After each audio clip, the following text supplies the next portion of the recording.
The Committee on Foreign Affairs will come to order. Without objection, the chair is authorized to declare a recess of the committee at any point, and all members will have 5 days to submit statements, extraneous material, and questions for the record, subject to the length of the limitation in the rules. To insert something into the record, please have your staff email the previously mentioned address or contact full committee staff. As a reminder to members, please keep your video function on at all times, even when you are not recognized by the chair. Members are responsible for muting and unmuting themselves. Consistent with House rules, staff will only mute members as appropriate when they are not under recognition to eliminate background noise. I see that we have a quorum, and I now recognize myself for opening remarks. Pursuant to notice, we meet today to review the State Department's foreign policy strategy and the fiscal year 22 budget request. Mr. Secretary, it is fantastic to have you back before our committee so soon after your testimony before us in March. And this is precisely the kind of relationship that we seek with the administration, one of regular, constructive dialogue and debate. And we're so glad that you're here, and we appreciate you setting the tone from the top at the State Department on maintaining a productive engagement with Congress as we carry out our oversight and legislative responsibilities. An administration's budget demonstrates its priorities. As President Biden said when he was a senator, don't tell me what you value, show me your budget, and I'll tell you what you value. So I'm pleased to see that fiscal year 22 budget request strives to direct funding directly to address what I believe are America's most promising opportunities and pressing challenges. As you heard me say the last time you appeared before this committee, Secretary Blinken, personnel is policy. And if the United States wants to continue with its global leadership role, it is critical that the department's workforce look like the America it represents abroad, with a diversity of backgrounds, experiences, and perspectives. This was a key component of our bipartisan state authorization bill that was passed in the House a few weeks ago. And though I welcome the more than doubling of the funding dedicated to broadening recruitment and diversity and inclusion programs at the State Department and the administration's fiscal year 22 budget request, I'm hopeful the department will soon provide us specific programs it will undertake to address the systemic barriers to retention and promotion for ethnic and racial minorities in the mid and senior levels. Let's continue to build on that work, including by shifting to paid internships at the department. Internships help open the doors to careers in foreign affairs, and without a paid internship program, these opportunities are accessible only to those from more affluent backgrounds. A paid internship program will help broaden the pool of candidates interested in pursuing a career in public service at the State Department. And I also applaud the administration for proposing to increase the U.S. contribution to the Green Climate Fund and more than tripling climate funding across the board. Climate change is indeed an existential threat with a shrinking window for action. Not only does America need to work multilaterally with our allies and partners and even competitors, we must galvanize global action. And as the wealthiest nation on earth, it is incumbent upon us to help those nations adapt, whether it be through implementation of clean energy or resilience infrastructure. But this is one example of coalition building on which America must lead. Now that the United States is back at the table, effective multilateral engagement is critical. And this starts with fully funding the United States' commitments to the United Nations, including by paying down our arrears. As you know, the UN has long served as a force multiplier for the United States, helping to protect our interests and promote democracy, human rights, peace, and stability. And I appreciate that the President's budget request does a far better job of prioritizing our multilateral commitments than the previous administration ever did. However, we must recognize that continuing to avoid our full financial obligations is against our interests and costs us our credibility and champion multilateralism. We must also forge new bonds with parts of the world that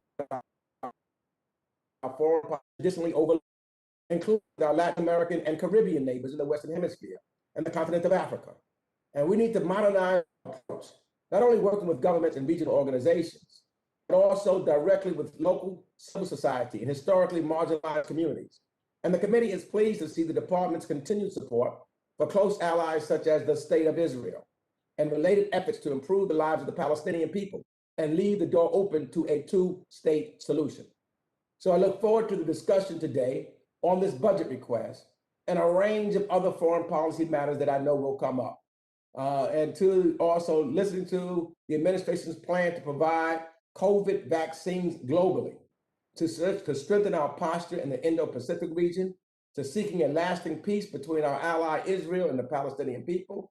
Success rests on ensuring that the brave men and women of the State Department have the resources to do critical work you do every day to advance and defend America, work for which this committee is very grateful. I now will recognize Mr. McCall, the ranking member, for his opening remarks. Thank you, Mr. Chairman, and thank you, Mr. Secretary, for joining us here today. I've repeatedly said that Vladimir Putin is not our friend. In addition to last year's solar winds hack in my hometown of Austin, he and his cronies are responsible for at least 3 additional cyber attacks in the last 2 months, including 2 on U.S. companies, which seriously disrupted our supply chain. He continues his illegal occupation of Crimea. He orchestrated the poisoning of Alexei Navalny. He publicly reports and supports the illegitimate despot Lukashenko in Belarus, even though he scrambled a MiG to hijack a commercial airliner to arrest the journalist. Then he's holding 2 Americans hostage, Trever Reed and Paul Whelan. Yet late last month, the Biden administration made the baffling assertion that waiving sanctions on Nord Stream 2 AG, a Russian Gazprom subsidiary, and its CEO and corporate officers is somehow in the U.S., quote, national interest. Let me be clear, allowing a Russian malign influence project to be built that will enrich Putin, give him greater strength in Europe, and further endanger Ukraine is absolutely not in our U.S. national interest. Now, President Biden is rewarding Putin with a summit in Geneva next week. This sends a very powerful and very dangerous message. It is my hope this summit will provide at least some good. So I would urge you and the president to call for the release of Trever Reed and Paul Whelan as a precondition to this meeting. Now I'd like to turn to Afghanistan.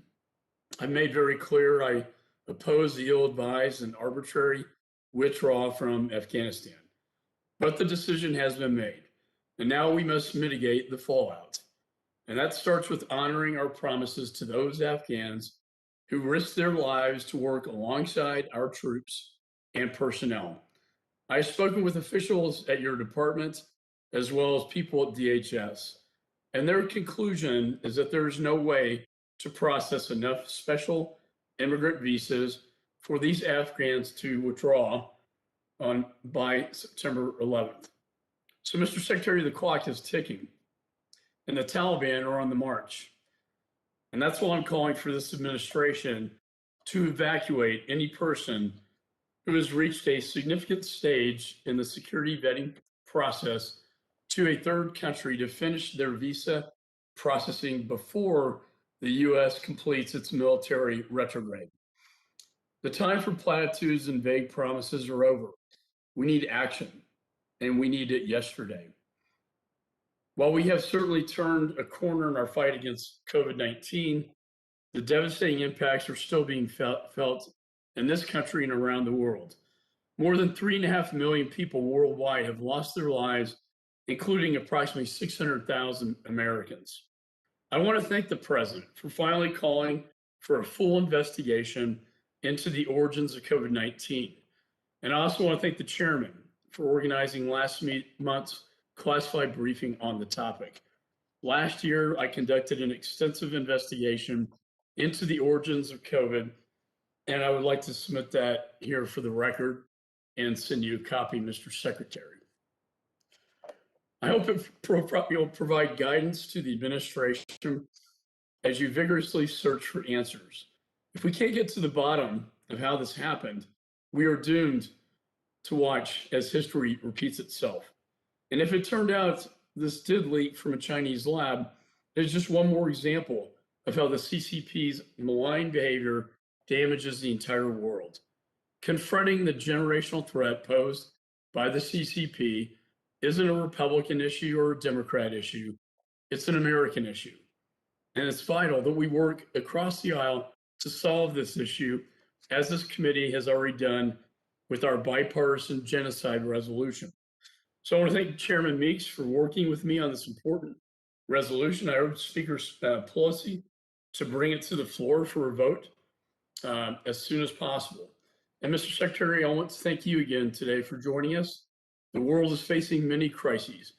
As we speak, new reports from Ethiopia find 2 million people have been displaced, and famine conditions are threatening the lives of millions more in Tigray.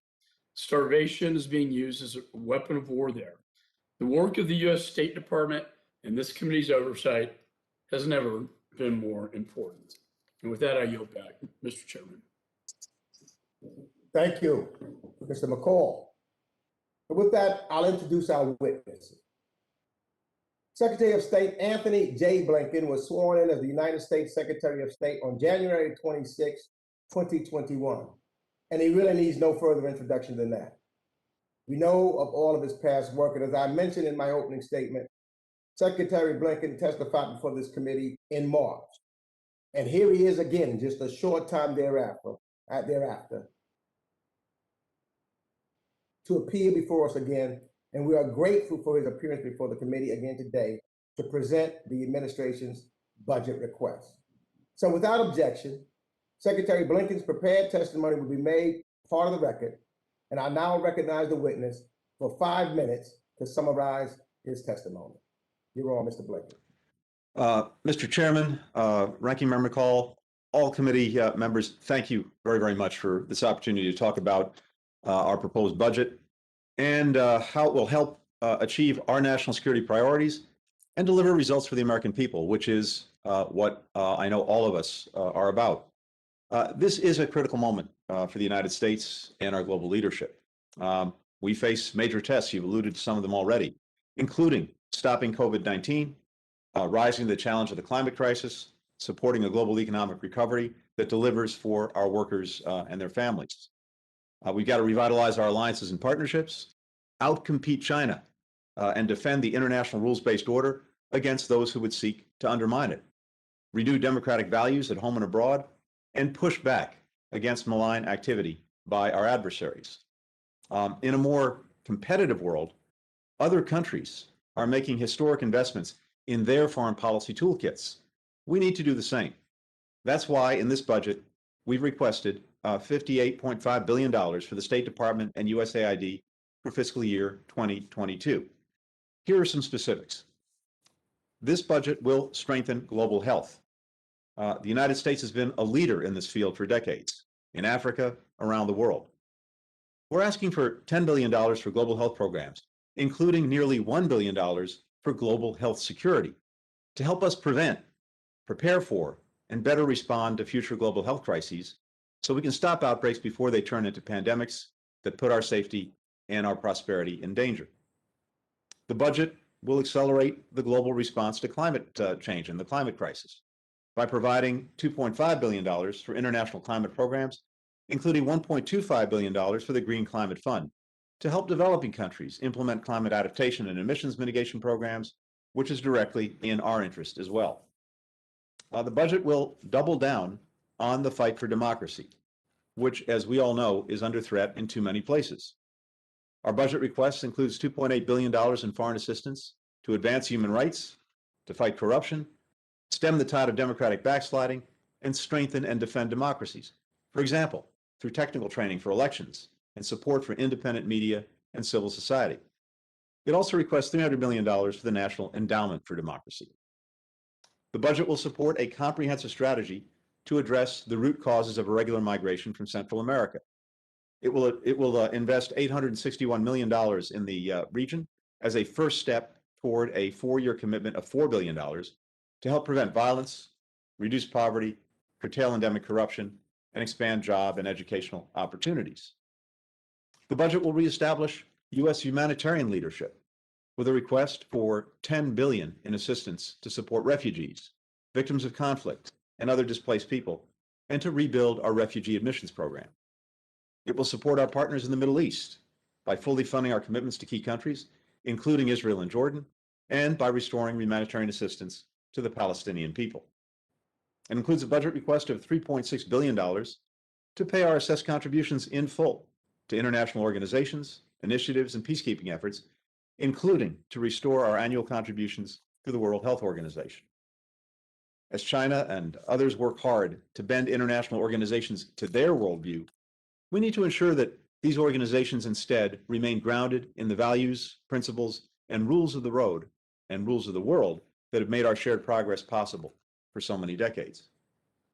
Finally, to deliver in all of these areas, the budget reinvests in our most vital asset, our people.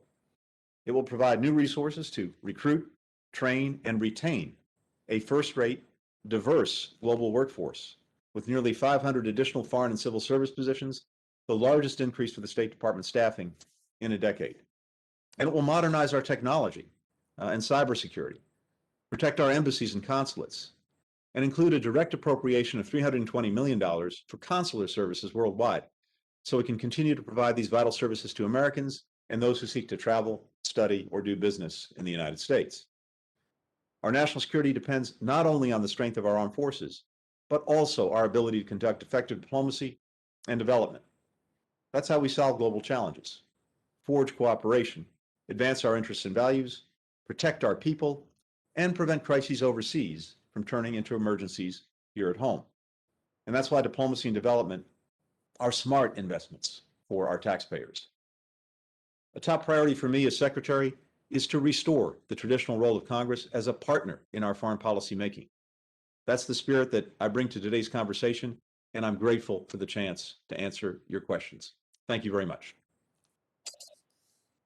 Thank you for your testimony, Mr. Secretary. And I'm now going to recognize members for 5 minutes each pursuant to the House rules. And all time yielded is for the purposes of questioning our witnesses. And of course, I will recognize members by committee seniority, alternating between Democrats and Republicans. And if you miss your turn, please let our staff know and we'll come back to you.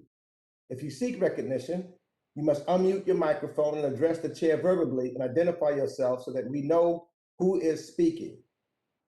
I will hold strictly to the 5-minute rule so that we can get as many questions in as we can. The Secretary has graciously given us 3.5 hours. And we intend to, Mr. Secretary, if you could keep your answers brief, and if the members can make sure that they stay within the confines of that 5 minutes. Unfortunately, because of that, I will have a strict 5-minute rule. And I will start with that strict rule from myself. So I'll ask you, Mr. Secretary, to be concise in your answers, as I'm going to try to get in some questions, and we've got a lot around the world. So I'm going to leave some for some of my colleagues who are going to be asking you about questions, I'm sure, about the Middle East and the Indo-Pacific, etc. But I want to start out now with my 5 minutes of questions. And I'll start out about COVID and the vaccines and vaccine diplomacy, particularly as we look at our friends and allies to our south, the Caribbean and Central and South America. I was pleased to see the administration's plans for initial distribution of vaccines bilaterally through COVAX, including to, of course, our neighbors in Latin America and the Caribbean. To me, that was an important first step towards supporting the region in their recovery for this pandemic, and one I encourage the administration to take. So my question is, when do you expect these vaccines to arrive in the region, and what support is the U.S. providing to actually distribute these vaccines and provide overall support for their health response? Mr. Chairman, thank you very much. And you're right.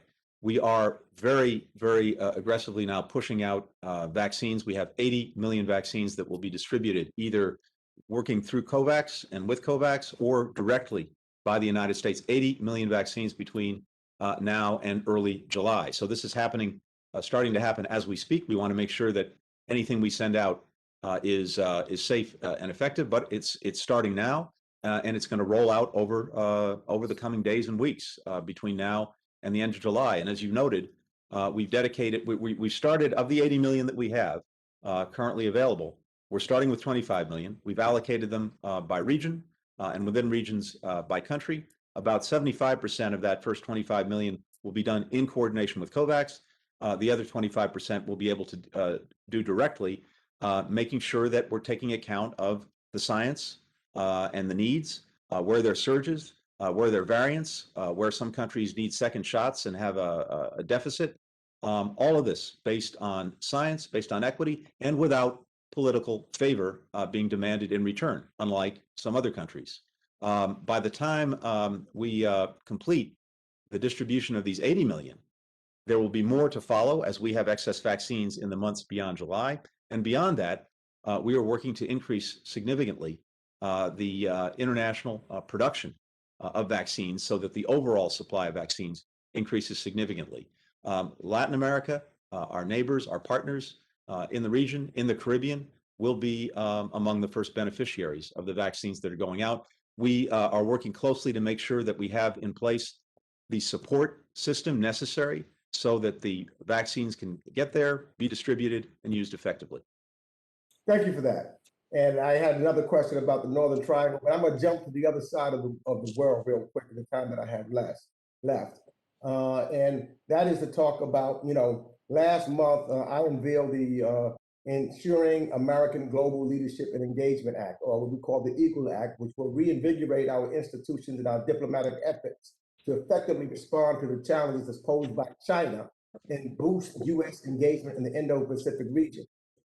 In these efforts, we must act from a position of strength that emphasizes enduring values that set our nation apart, including multilateralism and building alliances, promoting human rights and democracy, and leading the fight against climate change. So my question to you, Mr. Secretary, is what do you see as the most critical step to take to advance U.S. engagement, values, and interests in the Indo-Pacific region, and how is the administration's budget request supporting those steps? And is that enough, and do you think it's going to be enough? Mr. Chairman, thank you for putting the spotlight on that. As you know from your own engagement leadership, this is the fastest growing, most dynamic region in the world. And it's on the front lines of the strategic competition that we have with China.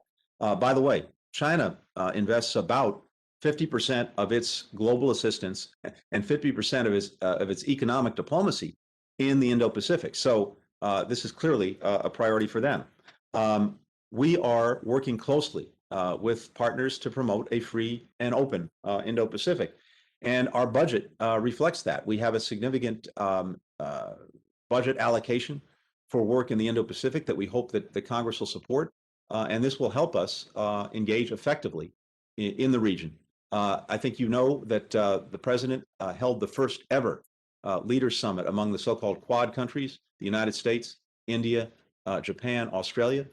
We are working with them across a number of fronts to strengthen the work that we do together in the region. We have a number of tools that I know this committee and others believe strongly in to make us even more effective in the work we're doing. For example, with our economic diplomacy, we have the Development Finance Corporation and other tools that we're bringing to bear in the region on different projects, leveraging the private sector. But I think, as you'll see, as you look at the budget request, we've asked for a significant allocation of resources for our work in the Indo-Pacific. Thank you. The time has expired. I now go to Ranking Member McCall for his question. You have 5 minutes. Thank you, Mr. Chairman, and thank you, Mr. Secretary. Last month, Chairman Meeks and I sent you a letter on these special immigration visas regarding Afghans who've worked with us over the years. General Milley said, quote, "We must remain faithful to those Afghans who risk their lives to help the United States troops and personnel." And he said, "We must, quote, do what's necessary to ensure their protection and, if necessary, get them out of the country." Just last week, Secretary Austin ordered General McKenzie to develop a plan to evacuate these people. But we need a place to temporarily house them while their visas finish processing, which falls within the State Department. And most importantly, we need President Biden as commander-in-chief to give the order. The military retrograde in Afghanistan could be complete as early as July, according to latest reports. And I've been told by your senior officials in your department that there's no way the special immigrant visas can be processed that quickly. So that means that these people will have a bullseye and a target on their back from the moment we leave the country. According to No One Left Behind, there have been 300 targeted killings of these people since 2014. And if we abandon them, we are signing their death warrants. Have you spoken to any country about temporarily housing these Afghanistans to process these visas? And if so, which countries and where are you in negotiations? Thank you very much for that question. I appreciate it because I share both your concern and your commitment to those who put their lives on the line to help us in Afghanistan, our diplomats, our military.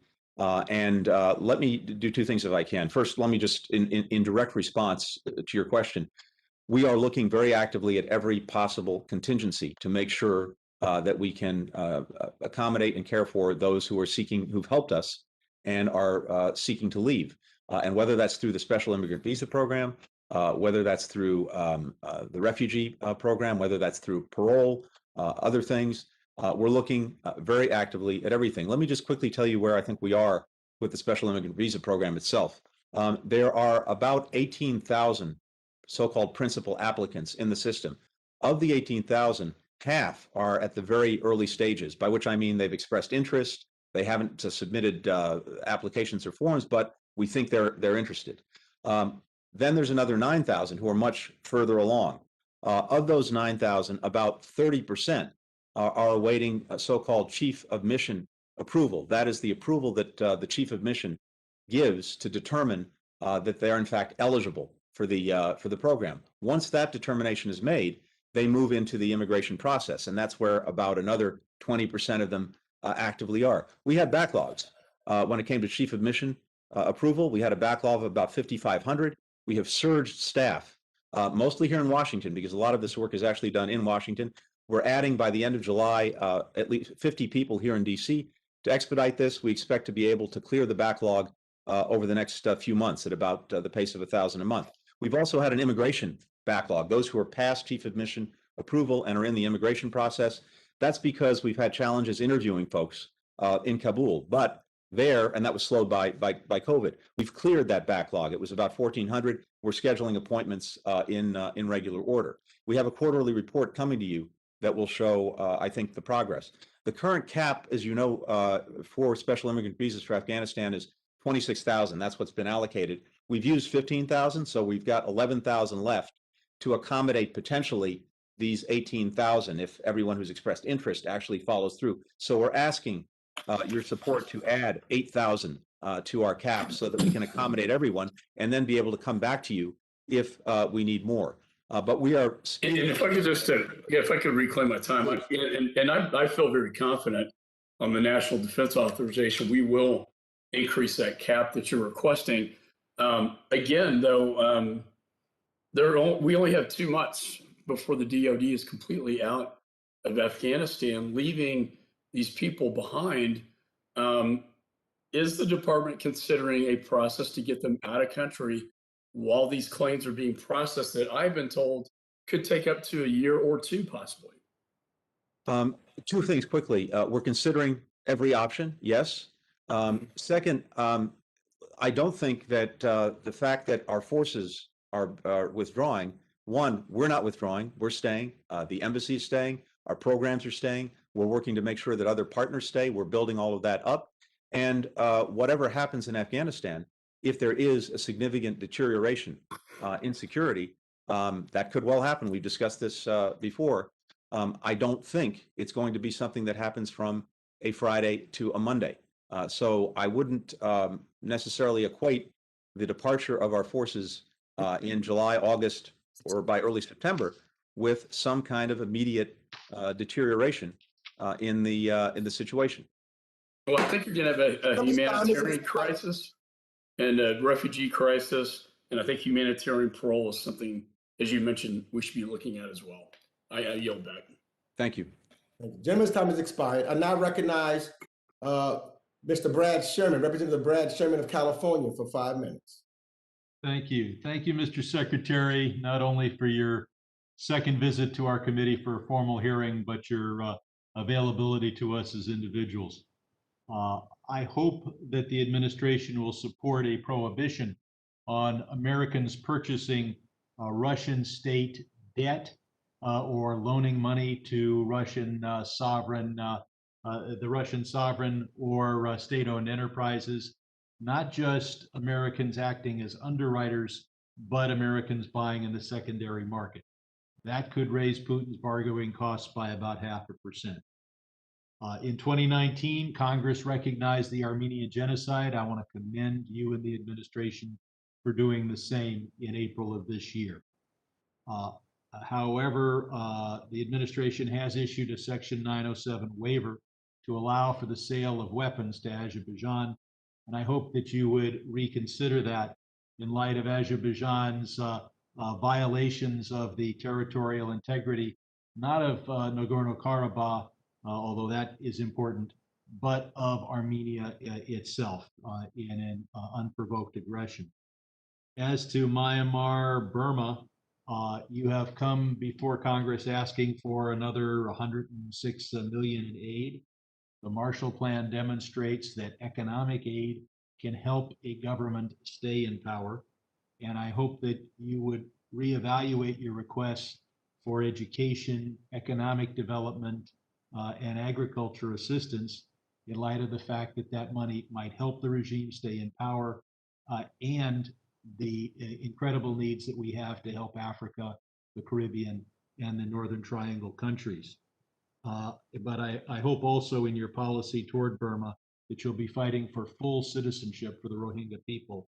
Even those who are champions of democracy are resisting making that pledge and are unfortunately talking only about respecting Burma's existing and hostile laws.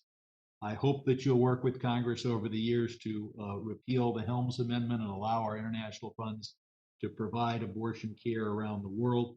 I want to thank you for everything the administration is doing to help countries around the world deal with COVID, but particularly as co-chair of the India caucus, everything you're doing for India. As you come before us to talk about the budget, one issue that you'll always confront is where should work be done? Should it be done in Foggy Bottom or in our foreign missions? Having an American citizen overseas is cost 2 or 3 times as much to provide the security, the housing, the education. The private sector, and we here in this committee are doing business differently. This is a virtual hearing, and I hope that you will reevaluate. And you may determine that no change should be made, but at least reevaluate. For example, should a visa interview be done on site or by Zoom? Now, Hamas has fired 4,500 rockets into Israel for the sole purpose of killing as many civilians as possible. Every one of these rockets was a war crime. President to replenish Israel's missile defense system, which saved countless Israeli civilian lives and also countless Palestinian lives by helping bringing this fight to a more speedy conclusion. Every one of those 4,500 rockets was an attempt to kill as many civilians as possible. It was a war crime. Unfortunately, we won't bring the criminals to the international justice, but we can prevent those crimes in the future by replenishing Iron Dome. What is the status of potential supplemental assistance for missile defense for Israel? Thank you very much, Congressman. I appreciate all the comments that you've made. You put the light on a number of very important subjects, which I very much appreciate. With regard to Iron Dome, we're committed to its replenishment. The Israeli defense minister was in Washington just this past week. I met with him. Most importantly, Secretary Austin met with him. The National Security Advisor, Jake Sullivan, did. And we are working with the Israelis to fully understand their needs and working with Congress, most importantly, to make sure that we can secure the funding for that replenishment. So this is under very active review, and we look forward to working with you to make sure that that happens.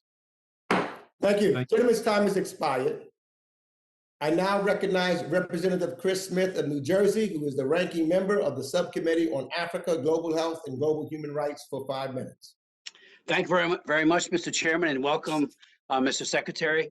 2 decades ago, the great Jewish human rights leader and former political prisoner in the Soviet Union, Eitan Sharansky, testified at one of my hearings on combating anti-Semitism. And he said, and I quote, "There are 2 important components in this new phenomenon of anti-Semitism. One is using an anti-Israeli campaign for strengthening anti-Semitism, and the other is classical anti-Semitism, the old deep, primitive prejudices against Jews."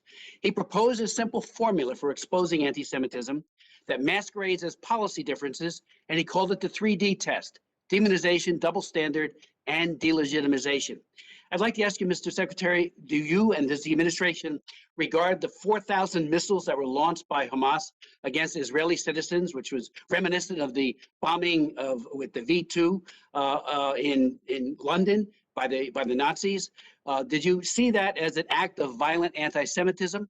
Secondly, could you tell us if, as prime sponsor of the law to create the ambassador for combating anti-Semitism, will the president soon nominate that person? I hear that there's a name or names that are under active consideration. Secondly, please let me just, May 18th, I chaired another hearing on the Lantos Commission on the Beijing Genocide Olympics. As we all know, a genocide against Muslim Uyghurs that is personally led by Xi Jinping. In one statement, he said, "We will show no mercy." And of course, what's happening in the gulags and all the elements of the UN Convention on Genocide obviously have been met. It is a horrific killing and a change of forcing people to give up their culture. And I wanted to ask you, one of our witnesses said that at the 19th CPC National Congress in 2017, Xi Jinping said that among his goals for hosting the Olympics was to demonstrate to the world the superiority of China's political system and to promote its products worldwide. Doesn't sound like sports to me.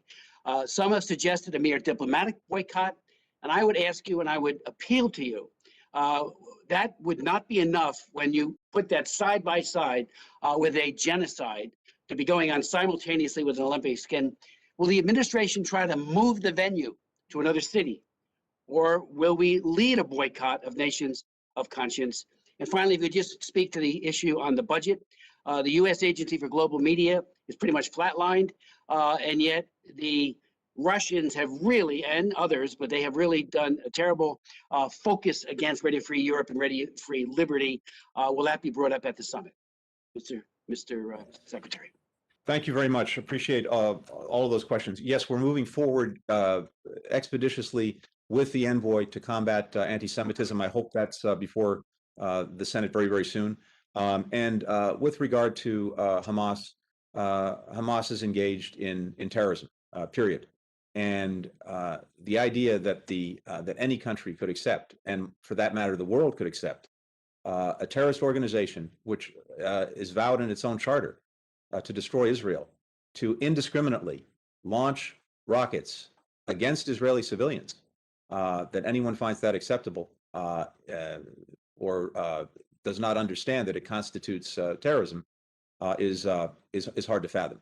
And Israel has the right to defend itself against these attacks, and we've stood strongly for that proposition. With regard to the Olympics, we're consulting closely with other countries, with allies, with partners, to make sure that we understand what the common concerns are, and ideally to establish a shared approach. So more on that in the weeks to come. And with regard to our work on combating misinformation, I couldn't agree with you more. I think it's vital. Unfortunately, we've seen our competitors and adversaries engage in more and more of it. We have a number of tools to do that. One of them is the Global Engagement Center, where we have asked for, I think, important resources. I think we've seen success in its efforts to expose misinformation, whether it's coming from Russia or whether it's coming from China. and very much would welcome the support that you can give to that request. Thank you very much, Mr. Chairman. Just let me also say that I would disagree respectfully with my good friend, Mr. Sherman, on the issue of public funding for abortion. I do believe that abortion takes the life of a child and wounds many women, harms many women. And the public funding for overseas abortion, i.e. the Helms Amendment, the prohibition is strongly backed by the American people. The most recent Marist poll in January showed that 77% of the people are against publicly funding abortion overseas, and domestically it's 58 to 60% in terms of the Hyde Amendment. So let's defend life from womb to tomb. Thank you, Mr. The Secretary. gentleman's time has expired. I now recognize Representative Albio Ceres of New Jersey, who's the chairman of the subcommittee on the Western Hemisphere, Civilian Security, Migration, and International Economic Policy for 5 minutes. Mr. Secretary, thank you for being with us for the second time. I know you have your hands full, but I am very concerned about the Western Hemisphere. As I looked around, first of all, I'm glad to see that the budget request maintains a consistent level of funding for Cuban democracy and human rights programming. I thank you for that. They've been really cracking down on the dissidents, and that should help. I'm also very concerned about what's going on in some of these countries like Nicaragua, Venezuela, especially Colombia. It seems like the Russians, the Cubans, the Venezuelans are happy to see what is going on with the stabilization of Colombia. And I'm happy that the administration has decided to continue the assistance to Colombia. People should have the right to demonstrate. They do not have a right to be killed, but this is important that we recognize that there are other groups who are trying to destabilize many of these countries in the region. Nicaragua is very troubling to me. They keep putting the opposition in jail. And I'd just like to hear what you have to say about some of these directions that these countries are going. Thank you very much. And look, I share and we share many of the concerns you've expressed, and we are very much focused on them. I was just in Costa Rica, and not only was that an opportunity to meet with our counterparts from a very strong and important partner, but we also had a meeting of all of the Central American foreign ministers, and so I was able to spend time with them. I recently met with my Colombian counterpart in Washington just a few days ago, and with regard to Colombia, first, I share the concerns that you've expressed. Colombia is a vital strategic partner for the United States. We strongly support the 2016 peace accord with the FARC and its implementation. And they're a very strong partner as well, as you know, in counter-narcotics, as well as making sure that we have rural development and security. With regard to these protests, to your point, people have the right to protest peacefully and to make their views known. And the government needs to protect that right and to make sure that people can express their opinions peacefully. We've called upon the police to respect that peaceful protest. We appreciate the government is investigating the use of excessive force and making sure there's accountability.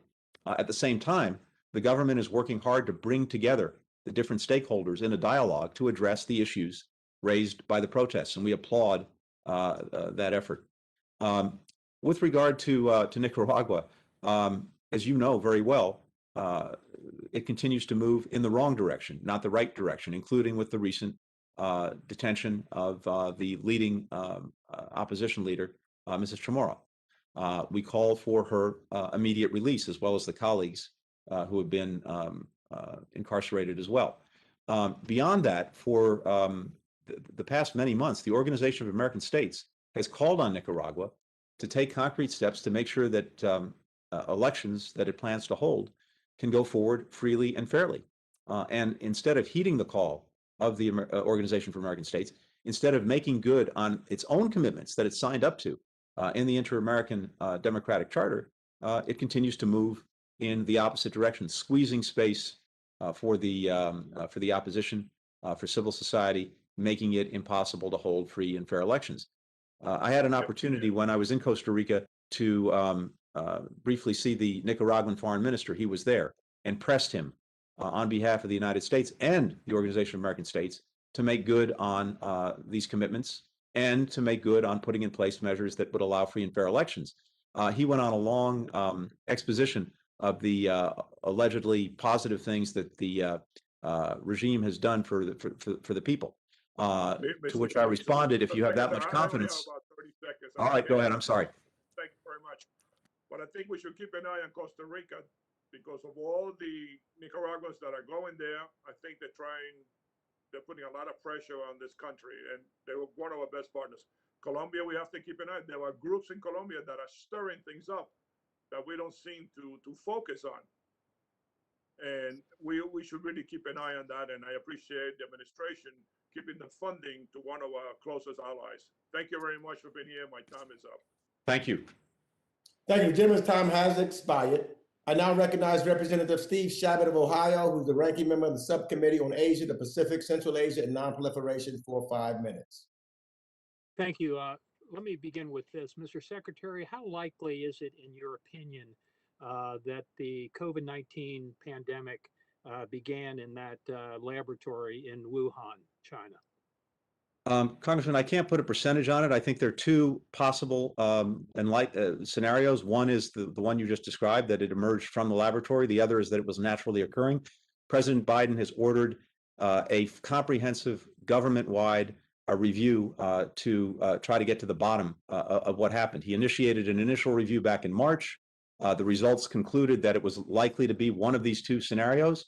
He's now asked on a 90-day basis for the entire government to really dig into everything we have, including working with experts to see if we can make a determination. At the same time, we're pressing the World Health Organization to move forward with its phase 2 study to understand the origins.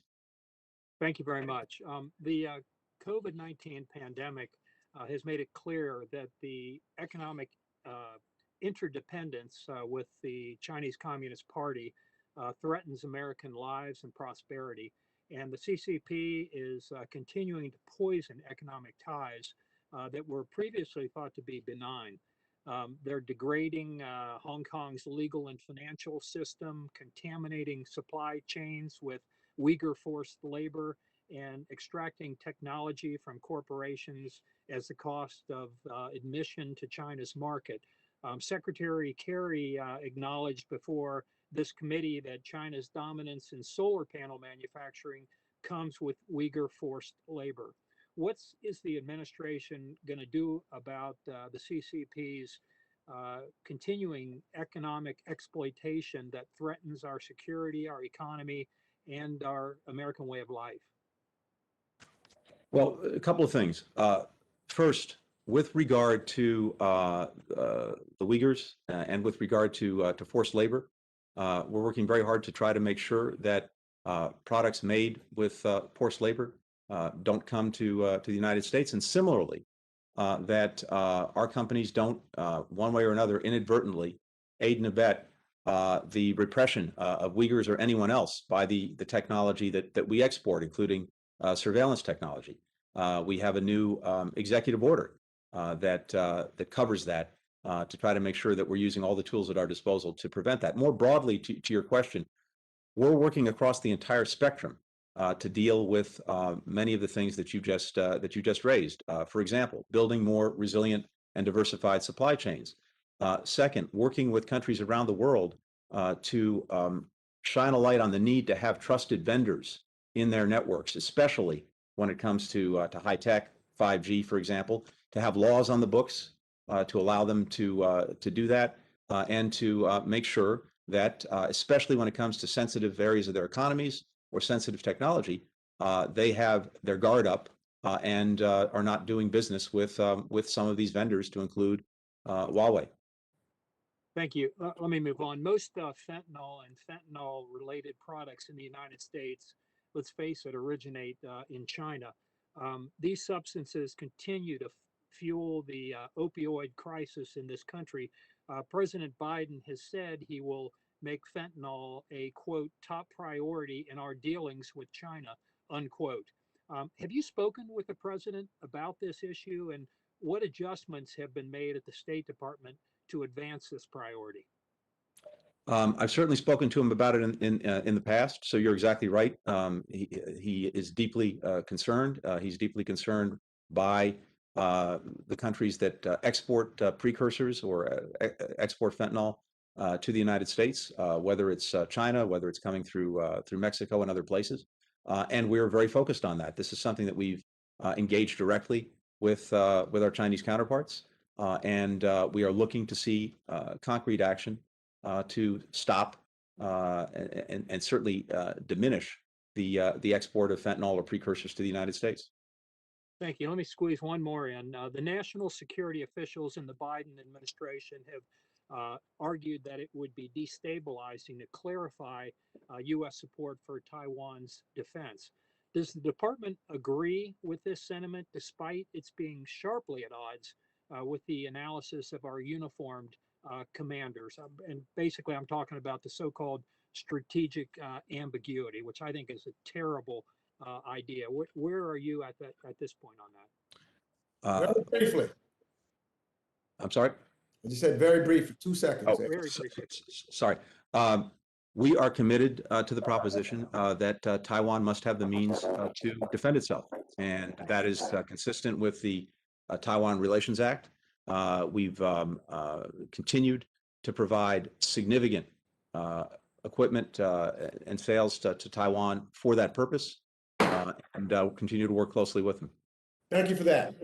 I now recognize Representative Jerry Connolly of Virginia, who's the president of the NATO Parliamentary Assembly, for 5 minutes. Thank you, Mr. Chairman, and Mr. Secretary. Welcome back to the House of Affairs Committee. Thank you so much for joining us today. As the chairman indicated, I'm serving this 2 years. I'm having a hard time hearing you, Mr. Connolly. You're coming in. You're breaking up. It's a hard time to hear you, to understand you. Can you hear me now? Well, maybe let's go ahead and try it. Mr. Secretary, can you hear me? Mr. Secretary, can you hear Mr. Connolly?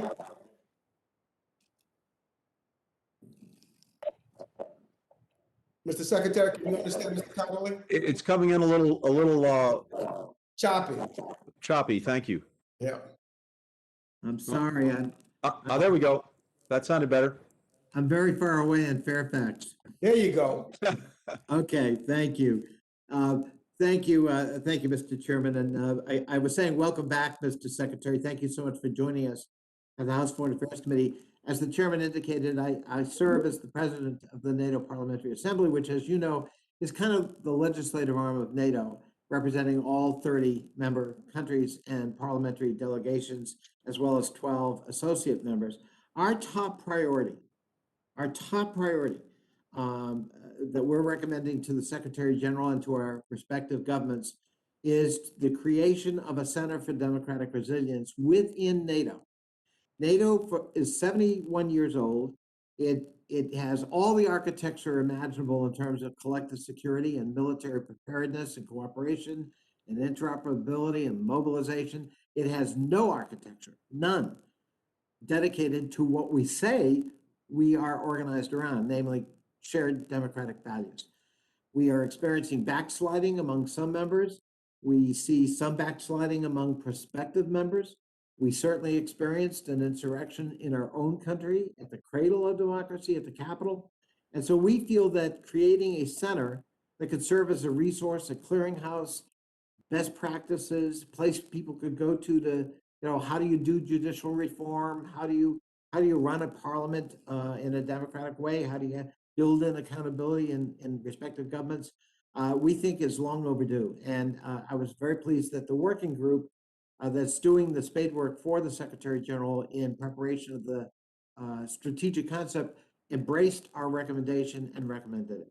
We've taken this idea on the road to the Marshall Fund, the Wilson Center, lots of other bodies, most of whom have embraced it. So I want to commend the idea to you and strongly urge you to press it as a position of the United States with respect to the Secretary General. But I'd also like to give you the opportunity to react. First, thank you for all of the work that you and your colleagues have done in support of NATO. It's vital, and the legislative connection could not be more important. So we're really grateful for that. Second, we have, I think, an important opportunity at this upcoming NATO summit to hopefully bless the work that Secretary General Stoltenberg has been doing to help NATO more effectively address exactly the kinds of challenges that you're talking about, including democratic resilience. He has a NATO 2030 initiative, as you know very well, that incorporates some of these ideas. And revising the strategic concept is a critical piece of that. The last time, as you know, it was revised was 2010, at which point in the strategic concept, Russia was referred to as a partner, and China was non-existent. Right. So we have our work to do. I think we also have a real opportunity that the president is deeply engaged in as we head to the summit meeting in just a few days. So in short, I think, and I expect and certainly hope that we'll see significant progress, in particular in strengthening NATO to deal with democratic resilience. So, Mr. Secretary, our view, though, is that this has to be part of the architecture of NATO itself. It can't be an outside center. We have outside centers. You know, democracy is not on a par with our, dealing with the cyber threat. Democracy is the raison d'etre, and I know you know this and believe it, for why we have NATO. And from our point of view, shared democratic values are as potent an antidote to authoritarianism propounded by Putin and Xi as is our strength, our military strength. Otherwise, we become just another military bloc.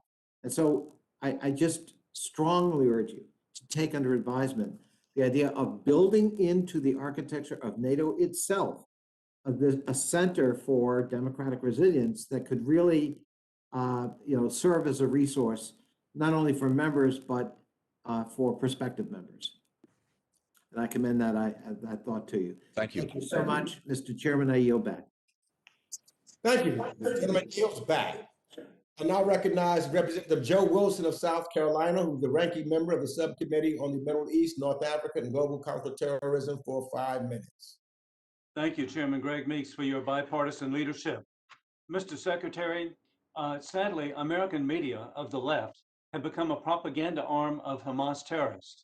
Sickening proof is the front page of the New York Times 10 days ago, May 28th, picturing 64 dead children of Gaza and Israel, ignoring total Hamas responsibility. But for the 4,500 rocket attacks by Hamas war criminals of Iranian missiles targeting Israeli families, no child would be dead. But for Hamas using children as human shields, no child would be dead. The photo display is a disgusting smear of Israel and the people of Israel. What is your view of the American media coverage? What can the State Department do to provide for the truth of unprovoked rocket attacks on families by Hamas with Iranian rockets? Thank you. I guess the first thing I'd say is that in my position, the one thing I don't do is politics. I'll focus on the policy, and so I'll leave it to others to do the politics. Second, to the point that you've made about Hamas, it would be unacceptable for any country to have rockets rain down on it,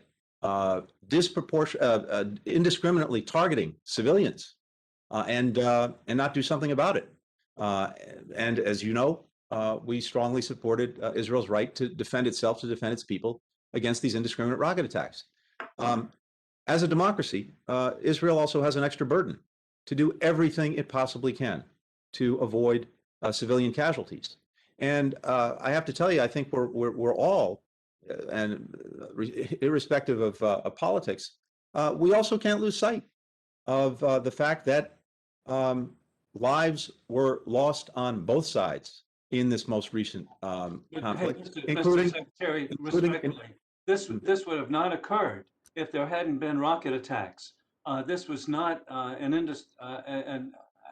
just an incidental occurrence. The rocket attacks were the sole cause of the death of these children, and it's not politics. As a former journalist myself, I'm just shocked that we would have American media be so complicit in promoting a false narrative that Hamas is not totally responsible. And you can only make so many, and I've been to Israel to see mothers there protecting their children. It's just horrifying.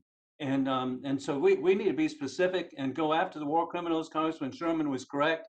And on another issue, in regard to the Iranian nuclear deal, there's an effort to resume that, but there's no mention of addressing their Iranian efforts of ballistic missile capabilities.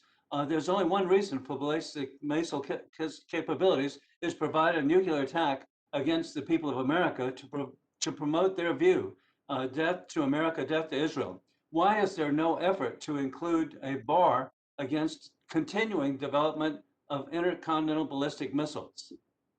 There are multiple egregious activities that Iran is engaged in, including missile activity, proliferation, support for proxy groups, terrorism, destabilizing actions.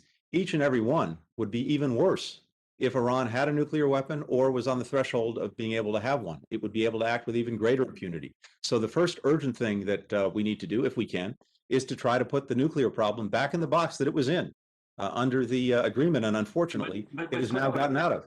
That takes away, and not in the least, from our ability and determination to deal with these other actions that Iran is engaged in, including the ones you rightly point to with regard to missiles. But their actions clearly indicating they're not serious. Okay, they're developing missiles to deliver what they plan to do in the future. Additionally, there's no provision to stop regional instability by providing the rockets to Hamas and Hezbollah to attack Israel, by providing the rockets to the Houthis to attack Saudi Arabia. Hey, beginning with the Beirut bombing, killing hundreds of Americans, the IEDs killing hundreds of Americans in Iraq. Why is there no reference to blocking the instability which Iran is promoting throughout the region? Congressman, there are constant references to it, and not only references, efforts and actions taken to stop it, curb it, deal with it. But at the same time, we have a nuclear program that was in a box that is now escaping from the box. Each and every single one of those activities is going to be even worse if Iran has a nuclear weapon or has the ability to produce one on very short order. So none of these things are not inconsistent. We are working both to deal with the nuclear program and to combat Iran's other actions in these other areas. We're committed to doing both. But they're acting in good faith. Thank you, Mr. Chairman. I now recognize Representative Ted Deutsch of Florida, who's the chairman of the Subcommittee on the Middle East, North Africa, and Global Counterterrorism, for 5 minutes.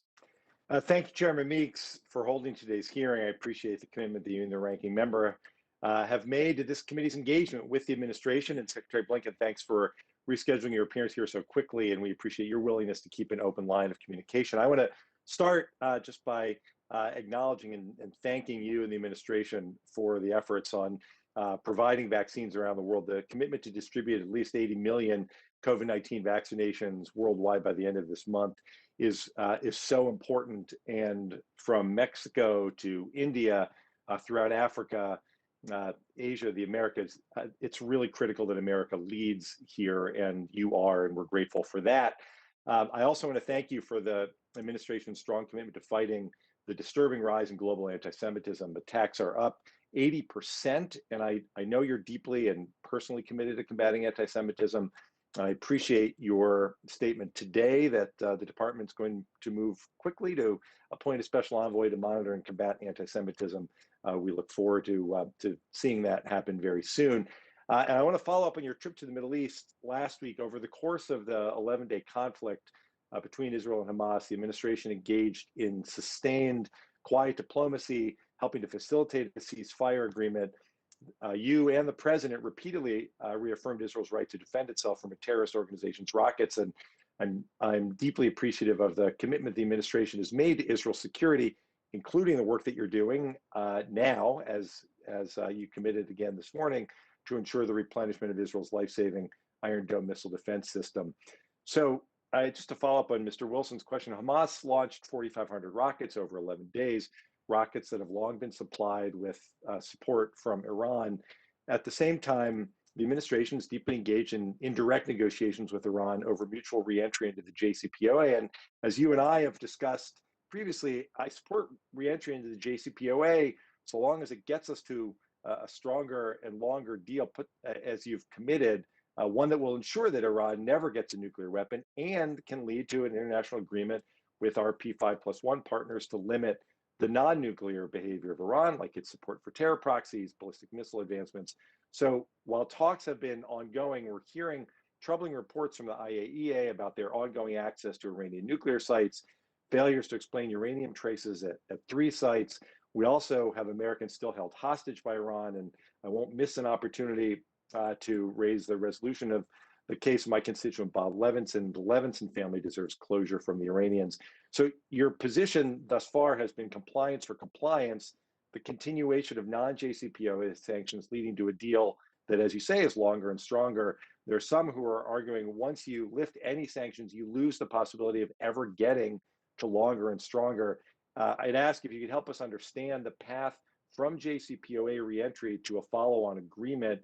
And at what point do we deal with the non-nuclear issues? When do those come into view, and how do we address them? Thank you very much, and thank you also for raising Bob Levinson. We're determined to bring closure and resolution to that, as well as to bring home any arbitrarily detained American or any American held hostage anywhere. This is a real focus, irrespective of anything else that we're doing. With regard to the JCPOA and any follow-ons, first of all, we're not even at the stage of returning to compliance for compliance. We don't know if that's actually going to happen. We've been engaged in indirect conversations, as you know, for the last couple of months, and it remains unclear whether Iran is willing and prepared to do what it needs to do to come back into compliance. So we're still testing that proposition. But to your point, what we do know, unfortunately, is that meanwhile its program is galloping forward. It has lifted restraints imposed on it by the agreement, including the amount of enriched material that it has, material that's now in some cases enriched up to 20% and even a small amount to 60%. It has started to deploy some more advanced centrifuges. The longer this goes on, the more their breakout time gets down. The agreement had pushed it to a year or more. It's now down by published reports to a few months at best. And if this continues, it will get down to a matter of weeks, exactly what we've sought to avoid and what the agreement stopped. And so we have a real incentive, if we can, to at least put that back in the box. And then, to your point, use it as a platform, both to look at whether the agreement itself can be lengthened and, if necessary, strengthened, and also to capture these other issues. We're going to be in a much better place with our allies, with our partners who've wanted to stick with the agreement for all this time, to do exactly that, to insist that Iran engage on these other issues, and there will be a united front to hold them to account. We continue, as you know, even with the agreement, if we return to compliance, to have all of these other tools, which we will very actively use to deal with the other problems presented by Iran. Thank you, Mr. But we Secretary. are actively talking to our partners about exactly what. Thank you, Mr. Secretary. The gentleman's time has expired. I now recognize Representative Darrell Issa of California for 5 minutes. Thank you, Mr. Chairman. Mr. Secretary, I guess the first question, as you know, in wartime, we look to the military to look for peace. And in peacetime, we look for you to conduct many times things which are warlike. In the case right now of vaccine distribution, China has aggressively denied countries that recognize Taiwan vaccines. Will you commit to, either directly or through our allies, to provide what would otherwise be available to those countries from China, an equal or greater amount, as part of our diplomatic effort? Thank you, Congressman. We are, with the distribution of the 80 million vaccines and anything that follows from that, based on need, based on science, based on equity, based on a whole series of factors. We're going to make sure that those who need it get it, and that would include Taiwan. But no, I wasn't talking about Taiwan. I was talking about countries in Central America that recognize Sorry, Taiwan. I apologize. I missed your question. Yes. Right. And the Yes. question is the equity obviously moves when China is denying them access to the drugs they would otherwise buy. Yes, absolutely. And I think in the first allotment, the 25 million, about 6 million or so are dedicated to our own hemisphere, including Central America. Okay, and I guess the second question goes right back to vaccines again. As you know, the administration has committed, or at least proposed, that they may invalidate or set aside patents and other materials by those countries or those companies which have vaccines and are supplying them under U.S. patents. And I know that, I'm not asking you to go against policy, but from a practical standpoint, isn't one of your mandates to promote and defend our historic recognition of patents and trademarks and intellectual property? And from an equally practical standpoint, 6 months from now, essentially, won't the entire world have had an opportunity to receive from one or another source, at least the current vaccine? Thank you. Yes, I mean, protecting patents, protecting trademarks, protecting intellectual property is very much a part of our mission, our national mission, and the State Department's mission. In this case, first of all, as you know, this would be a very lengthy process, but a very narrow, issue-bound, time-bound exception. That's what's being discussed. As we've looked at it, Congressman, I think the challenge we have is this. If we stayed on the current course, before we were distributing the 80 million, before we're looking at increasing production around the world, not just in the United States, we're on track to have the world vaccinated, or at least to have 75% or so of the world vaccinated, not until 2024. And even if we're fully vaccinated, as you know, that doesn't do it, because variants start to perk up, spread, come back. Yeah, and if I can quickly please.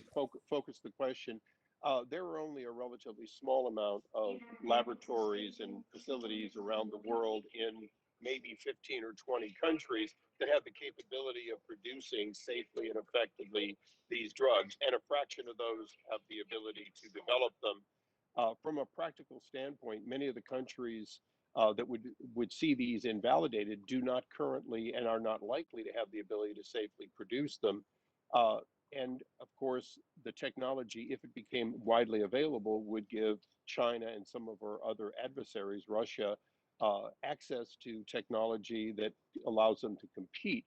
Isn't there a way to encourage or facilitate those additional assets to be put online to maximize production without giving up intellectual property to, if you will, our current adversaries? Thank you. Look, there may well be. We just want to make sure that we have every tool at our disposal to accelerate the production of and the access to vaccines. So we want to make sure everything's on the table. We'll have to make a determination of, what is most effective, what is most efficient, and also doesn't have unintended consequences or second or third order effects that would be problematic. Thank you. And in order to save time, I'll follow up with a suggestion offline. Mr. Chairman, thank you. I yield back. Thank you. The gentleman's time has expired.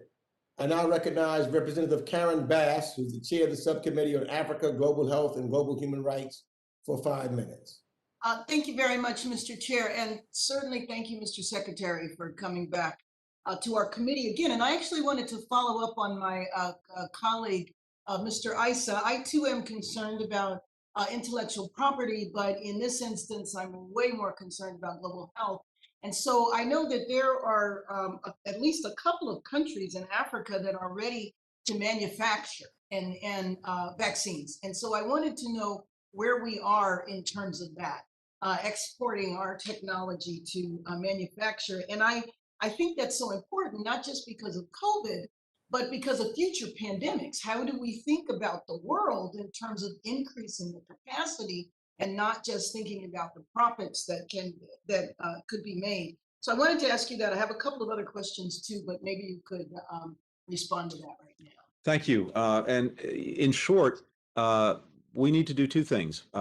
Beyond the distribution of vaccines that we have access to, we need to increase production, and that means both in the United States, but also around the world. And I think we also need to increase production capacity in different parts of the world for precisely the reasons that you cite, whether it's for this pandemic or for anything coming down the road in the future. And it makes sense, certainly on a regional basis, to have countries that can be production hubs.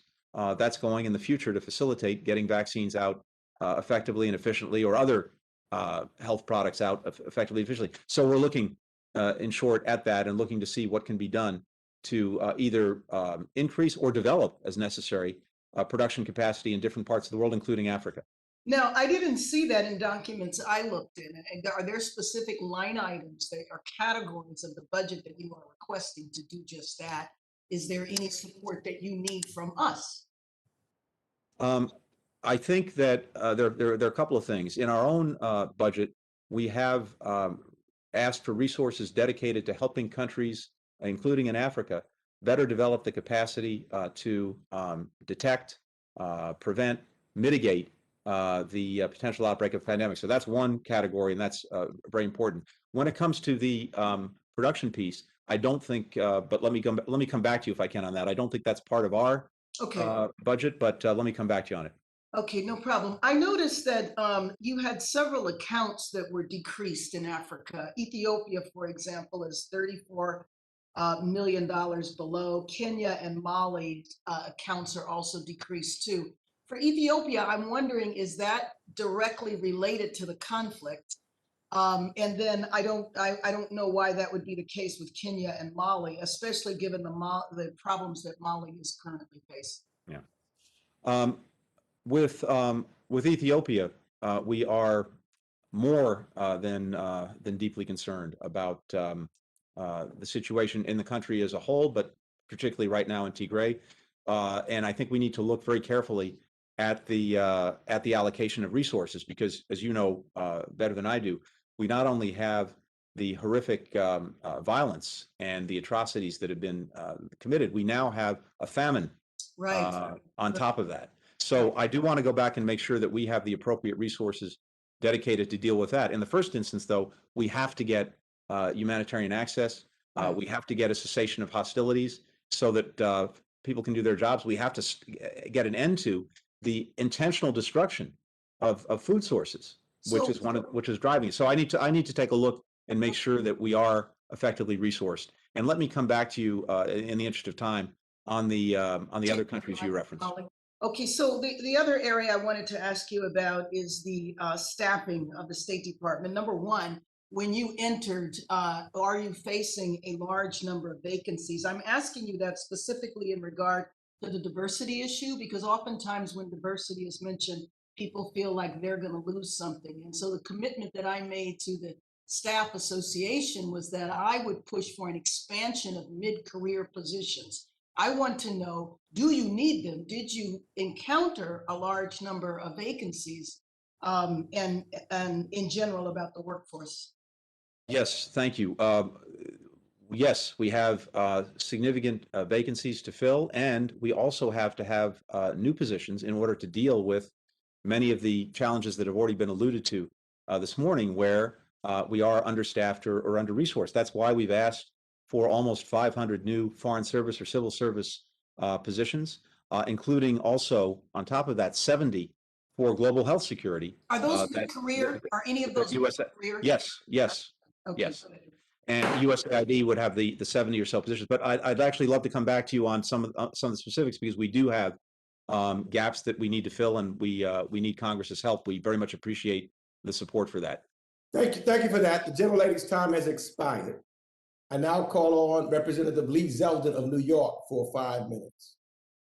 Well, thank you, Mr. Chairman, Mr. Secretary. Thank you for being here. You recently announced sanctions on the former president of Albania, Sali Berisha. For many, this seemingly came out of nowhere. As far as a history of U.S. political associations, he was a guest and ally of the Bushes. He was also known to be an aggressive opponent of George Soros. What specific information can you share with the committee at this time to justify this dramatic move? Thank you. We continue to look across the board at those who are engaged in corrupt activities, who are undermining human rights or pose a challenge to democracy or democratic principles. We had, in his case, the case developed through the normal process, including our lawyers, and I'd be happy, if it's helpful, happy to share with you exactly what went into that. Yes. Is there any specific information that you can share with the committee at this time in this hearing? I don't have anything to share right now for the committee, but I'd be happy to come and make sure that we share that with you and anyone else who's interested. I tried to do some research as to what type of new information involving his corruption, and I couldn't find anything. So where should anybody go? A member of the media, let's say, wants to find out information, because there's some back and forth going on right now between the State Department, your decision on the sanctions against him and his family, as well as Mr. Berisha's defense. Where would a member of the media go to get information on what corruption you're referring to? Sure. Two things. First, with regard to members, before I get to the media, please come to our Office of Legislative Affairs, and we'll make sure that you get the information. And second, with regard to the media, of course, please come to the Office of the spokesperson and Public Affairs, and we'll make sure that, consistent with whatever other obligations or restrictions we have, we make information available. Okay, but are you aware of anywhere that is open source info backing up this claim that there was some new allegations of corruption involving Mr. Berisha? I think that certainly anyone from the media can ask that question. For example, in the briefings that we do every single day at the State Department, and get whatever information we have that's publicly available. Just to clear up one item of Mr. Berisha's defense, have you? I'm just trying to understand what's true and what's not true. Have you or anyone on your behalf had any communication with Mr. Soros and anyone on his behalf? Just trying to clarify what's true and what's not true. I have not. I can't speak to the entire State Department, but I have not. If, with regards to the COVID origin question that you were asked, what would the U.S. actually do of substance to pressure China to give access to the lab if China does not grant that access? Congressman, what we've seen, unfortunately, more than unfortunately, from the PRC since the beginning of this crisis is a failure to meet its basic responsibilities in terms of sharing information, providing access, and doing that in real time with transparency. That was true at the start. It remains true, unfortunately, today. And I think what you're seeing is through the work that's being done, for example, at the WHO, the work that we're doing, and the concerns expressed by countries around the world, that there is a strong chorus insisting that China make good on its commitment, on its responsibilities to provide the information. I don't want to get into hypotheticals going forward in the future about what we would or would not do, but I think I can say with confidence that there is going to be an increasing international demand that countries, including China, meet their responsibilities when it comes to providing information, access, and transparency on global health, including COVID. Thank you, Mr. Secretary. And there are just many in Congress who are skeptical of whether or not China is going to grant access to the lab. So we're trying to understand what the next step is going to be if and when China says that lab access won't be granted.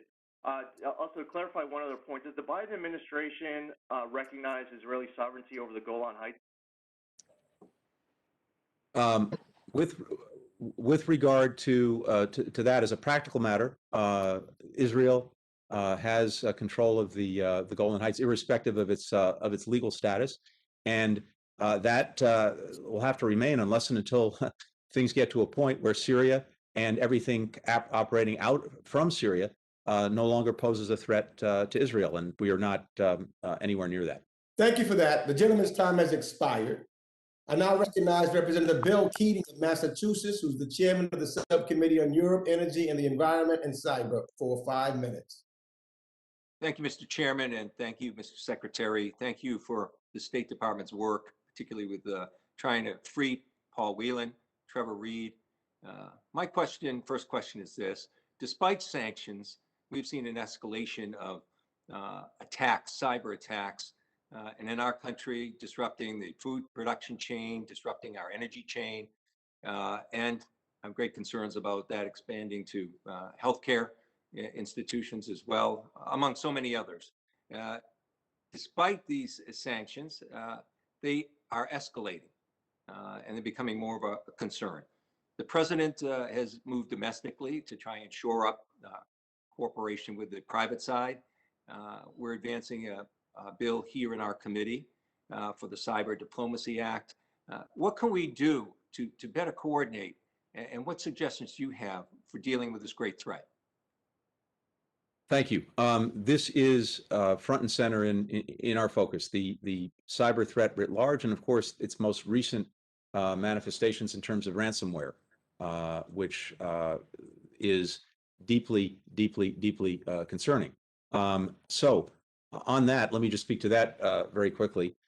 We are working whole of government to develop a counter ransomware strategy to better protect all of our networks, and of course, this requires working closely with the private sector, since many of these things are controlled by the private sector, to disrupt and destroy ransomware infrastructure and ecosystems, to find and bring to justice those responsible, to build an international coalition to hold countries who harbor those engaged in ransomware attacks accountable, and of course, much more international coordination with regard to the use of infrastructure, money laundering, et cetera, that is required for these attacks, as well as getting at some of the cryptocurrency challenges to find ways to stop transactions. So this is a whole of government effort, and it is building out a comprehensive strategy. One of the things that President Biden will make clear to President Putin when he sees them is that states cannot be in the business of harboring those who are engaged in these kinds of attacks. I have legislation also on the Crook Act, and I'm glad you mentioned President Putin, because in Russia, as we know, this kind of non-actor activity would not go on without the knowledge or the tacit approval of Russia. So I look forward to those discussions. This Friday, Mr. Secretary, we're going to have the first hearing, to my knowledge, on the human rights issue dealing with the LGBTQI community. There's been progress in the Balkans in this respect, but in Russia, Poland, Turkey, and even to accept Hungary, we've seen a greater concern for attacks on this civil rights issue. The U.S. has to be in a leadership role in this regard, I think, to make progress. What do you advocate in terms of moving forward on this important human rights issue? Yeah, I very, very much agree with you. We're deeply concerned by not just the ongoing challenges to LGBTQI rights, but actual backsliding in a number of places, which is not, in some sense, surprising, since we're seeing backsliding on democracy writ large.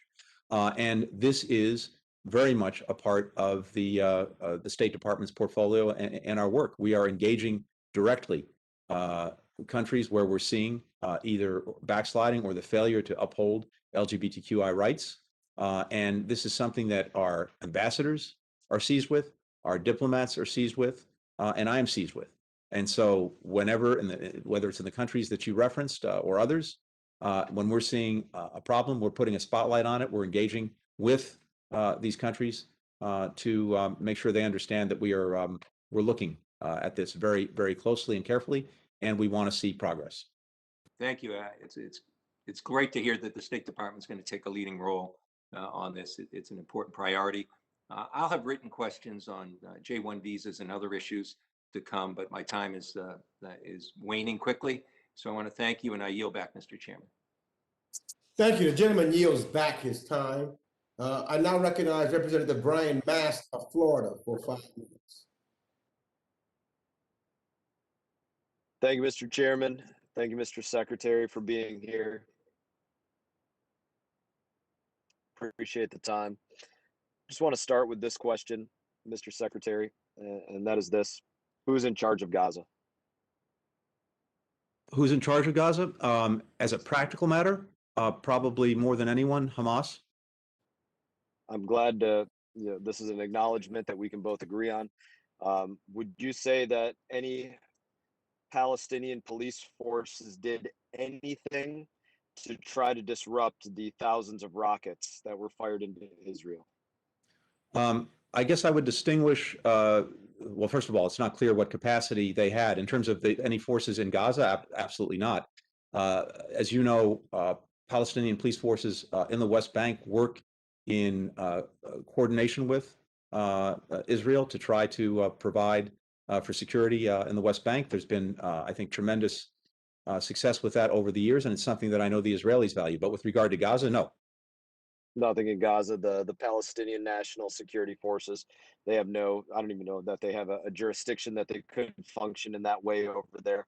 But as we talk about that and what's going on in Gaza and the thousands of rockets that were fired in May, those that were fired in April, those that were fired back in January, could you give any assurances that we're not going to be talking about more rockets fired in July, August, September, and throughout the year? I think I got the import of the question. Congressman, I lost you a little bit there, but can I give assurances that this won't happen again in the future? No, I can't.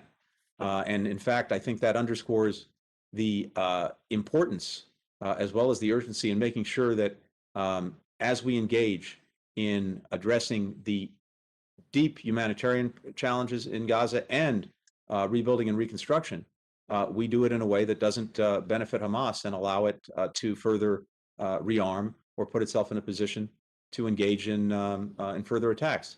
And it's also pretty hard to ask countries around the world to contribute to rebuilding and reconstruction if there is a real prospect that everything that is rebuilt will wind up losing because Hamas decides to engage in further rocket attacks. I would hope that Palestinian people would see that Hamas has brought nothing but ruin and misery to them. So let's start with that. Let's go there a minute, Mr. Secretary. I know I appreciate your time and you're answering these questions.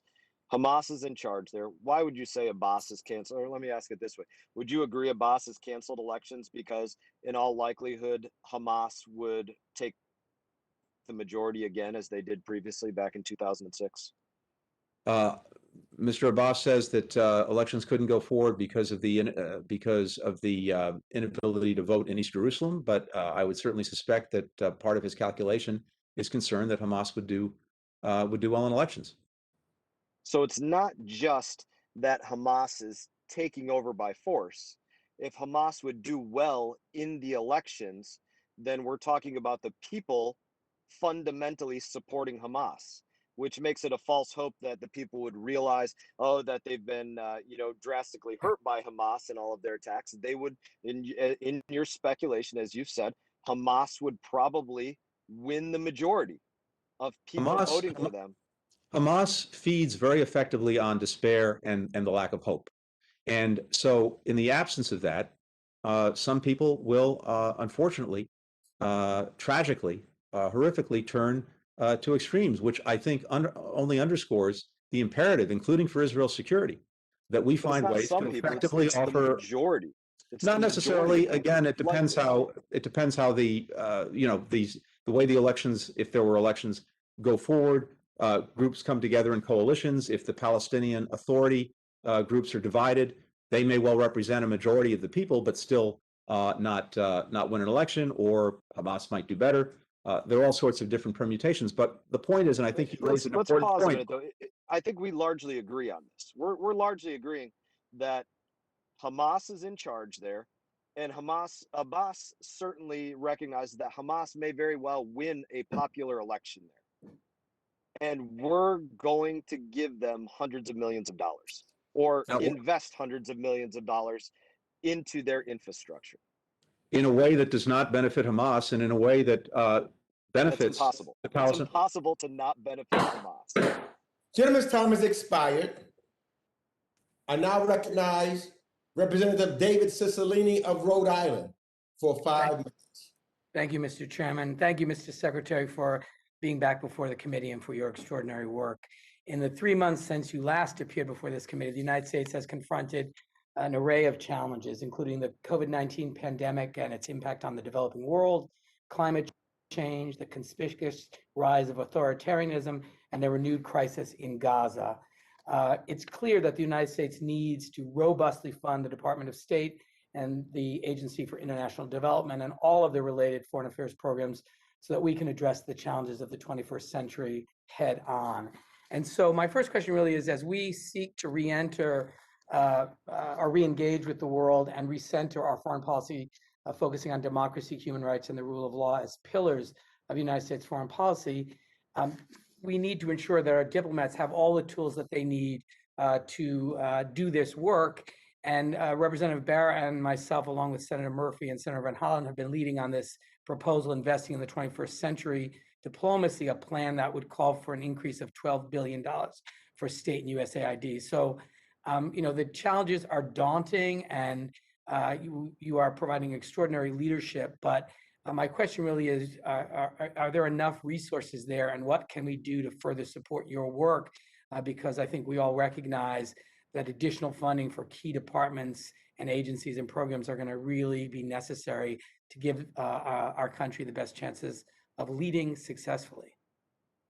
Congressman, I deeply appreciate that, and deeply appreciate Congress's support for the resources that we need to effectively represent the United States and advance our interests around the world. I think the budget request that we're making answers the needs that we have, the gaps that need to be filled, both in terms of programs and also in terms of personnel. And there are, as you know, a whole host of areas where we have to make sure that the State Department, USAID, the other agencies of our foreign policy have not just the programmatic resources, which are vitally important, but the human resources necessary to do the work. And there are a number of areas where we have to build up even more our skill set. I'm thinking particularly of global health, of technology and emerging technologies, climate and the environment, and of course China, the one country that poses economically, militarily, politically, diplomatically, the biggest challenge to the United States. So the budget request tries to, among other things, fill some of those gaps and make sure that we're resourced appropriately. Thank you, Mr. Secretary. I just want to get one more question in. I know human rights remain a priority for the administration in a time when we have seen a real decline globally in human rights. The LGBTQI community particularly has faced increased hostility from governments that seek to scapegoat LGBTQ people to shore up their political base or deflect from their failed leadership. And while you've increased the number of things, you've referenced global climate change and gender equality and U.S. leadership in international organizations, funding for LGBTQ accounts have remained flat. And I just wonder how the administration is going to meet this challenge.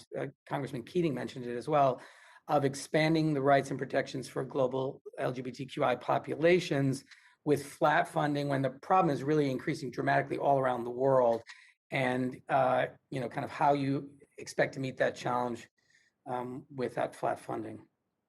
I think it starts with making it clear, as we have, that this is an important component of our foreign policy and our diplomacy. That is defending, protecting the rights of LGBTQI persons, and that's why, as I was discussing a little bit earlier with our colleague, from our embassies to right here at Maine State, in our engagements, in our conversations, with counterparts around the world and in countries in particular, where we've seen a failure to protect those rights or even backsliding on those rights. This is very much in part of what we're talking to them about, engaging with them on. So that it starts there. We will have an envoy to put full-time focus on this work. That is vitally important, and that person and the team that the person has will be engaged with all of our different offices and all of our different bureaus to make sure that they are in their own work keeping a spotlight and keeping engagement on these issues. So I think that based on the direction from me and from the president, this is something that we have the ability and the commitment to focus on. Thank you, Mr. Secretary, for that assurance. I yield back, Mr. Chairman. Thank you. The gentleman yields back. I now recognize Representative Ann Wagner of Missouri, who's the vice ranking member of the full committee, for 5 minutes. Thank you, Mr. Chairman, for organizing the important meeting here today and hearing. And I want to thank you, Secretary Blinken, for your time. Mr. Secretary, just yesterday, you committed to holding China accountable for COVID-19's origins. I strongly agree. We all do. But, you know, talk is often cheap, and we all want to see action, a full investigation led by the United States of America. As we continue to combat the coronavirus pandemic, we must be united in ensuring that the People's Republic of China cannot use this time of uncertainty to further undermine global prosperity, stability, and the rule of law. We should have acknowledged that right from the outset of this devastating crisis. The Chinese Communist Party, or CCP, suppressed, they misrepresented, and they falsified information necessary to prevent a pandemic. And holding the CCP accountable is the only way to deter the release of another deadly virus on the global community in the future, to ensure that the Communist Party stops violating international law and provide compensation to millions of Americans who suffered tragic, unthinkable losses over the course of this pandemic. That's why I introduced the Compensation for Americans Act in the 116th Congress, which will establish a compensation fund for those affected and allow the president to freeze Chinese assets to bring the Communist Party to this negotiating table. This has been used in the past. And it also gives the United States a comprehensive toolbox of punitive measures to further incentivize China's cooperation. I will again be introducing this legislation in the 117th Congress, and I hope my colleagues will support my efforts to ensure that the United States leads the way in holding the CCP accountable. Secretary Blinken, the World Health Organization's abject failure to combat China's coronavirus-related misinformation campaign in the early days of the pandemic cost the international community precious time it needed to avert a crisis. The WHO remains a deeply flawed institution and is highly susceptible, as you know, to China's malign influence. The president's budget request includes an additional $124 million for the WHO. I want to ask you, sir, is this funding contingent on the implementation of stringent reforms that will prevent totalitarian states like China from co-opting global health policy to serve their interests? If not, what leverages does the United States have to secure these badly needed reforms? Thank you very much. I very much agree with you that the WHO is in need of reform, and that's precisely why the president re-engaged the United States. It's very hard to be a strong advocate and successful advocate for reform when not only are you not at the table, you're not even in the room. And in your absence, who is at the table and in the room? Well, China, among others. So the very first step that was important to be taken was to re-engage the United States. And that puts us in a much better position and stronger position to advance the kind of reforms that you're talking about and that we agree on. That needs to happen, and that's what we're focused on. We also need to make sure that the WHO is appropriately resourced in order to carry out the important work with stronger tools and stronger commitments to prevent detect, mitigate the next pandemic. And that requires, among other things, not just that the WHO have these tools and that commitment, but that countries, including China, live up to their responsibilities, which is Mr. what we're going to be Secretary, focused on. Mr. Secretary, whatever we can do to leverage the U.S. to secure these badly needed reforms must be done and must be done urgently. United Nations Population Fund, or the UNFPA, was complicit in the tragic and highly coercive implementation of China's one-child policy, which relied on the use of forced sterilizations and abortions as forms of population control. China is now restoring or resorting, pardon me, to similar tactics in its horrifying persecution of the Uyghur Muslims. Secretary Blinken, the Biden administration is restoring U.S. funding for the UNFPA. How can the United States justify sending taxpayer funds to an organization that looks the other way as China implements genocidal family planning programs? And I know my time is short here. If you'd like to respond briefly or in writing, sir. We conducted a very full review to make sure that any funding provided to the population fund would not be used in these ways, and we're confident that's the case. That they have not, the UN, this program is not engaged in coercive abortions or other coercive measures. Thank you, China. On the contrary, it seems that it has Thank you, Mr. Secretary. its influence has helped move China in the other direction. I Zero yield back. time has Thank expired. you. I now recognize Representative Ami Bera, Chairman of the Subcommittee on Asia, the Pacific, Central Asia, and Non-Proliferation, for 5 minutes. Thank you, Mr. Chairman. And Mr. Secretary, I'll reiterate our gratitude for your availability to both the subcommittee, but also want to recognize the men and women that work for you and how available they've been both to myself as well as to my subcommittee. Also want to recognize the chairman for his focus on the region and the complexity in the region. Mr. Secretary, as we work on the budget process, I do want to make sure as we shift resources to the region, we also make sure the budget reflects that both in the East Asian, South and Central Asia bureaus. I also want to associate myself with the ranking member, Mr. McCall's comments on addressing Afghanistan, the folks, the men and women that supported our effort and mission there. And again, I know you and I have spoken about the special immigration visas as well as the urgency of protecting these men and women. So you'll find strong bipartisan support both in the committee as well as in Congress to get the resources necessary to honor our commitments. I'm going to actually shift to a topic that hasn't come up. As someone who supported the Trans-Pacific Partnership, I'm not asking the administration to re-engage in that, although obviously would like that. It was a tool not just of movement of goods and services, but also a geopolitical tool of strategy and setting rules and norms. I actually think you would find some support in Congress. Again, maybe it's not CPTPP, but if we focused in on digital trade or something like that, as I talk to our like-minded allies in the region, our friends in Singapore or New Zealand, Australia, Japan, there really is a hunger for a re-engagement of the U.S. again in setting the norms and the rules of movement of goods and services on issues like data privacy, data localization. I actually think you would find strong bipartisan support. And I would just point to the strong support that USMCA had, with over 193 Democrats, 192 Republicans voting in favor of moving that deal forward on the House side. So I'd be curious, again, I think there is strong bipartisan support for something in digital trade. I think it's urgent to protect our privacy, but also to set those norms and rules and not let China set those norms and rules. So I'd be curious to your thoughts. Yeah, thank you. I very much agree with the basic proposition. We need to be in the business of helping to set these norms and rules, particularly when it comes to technology.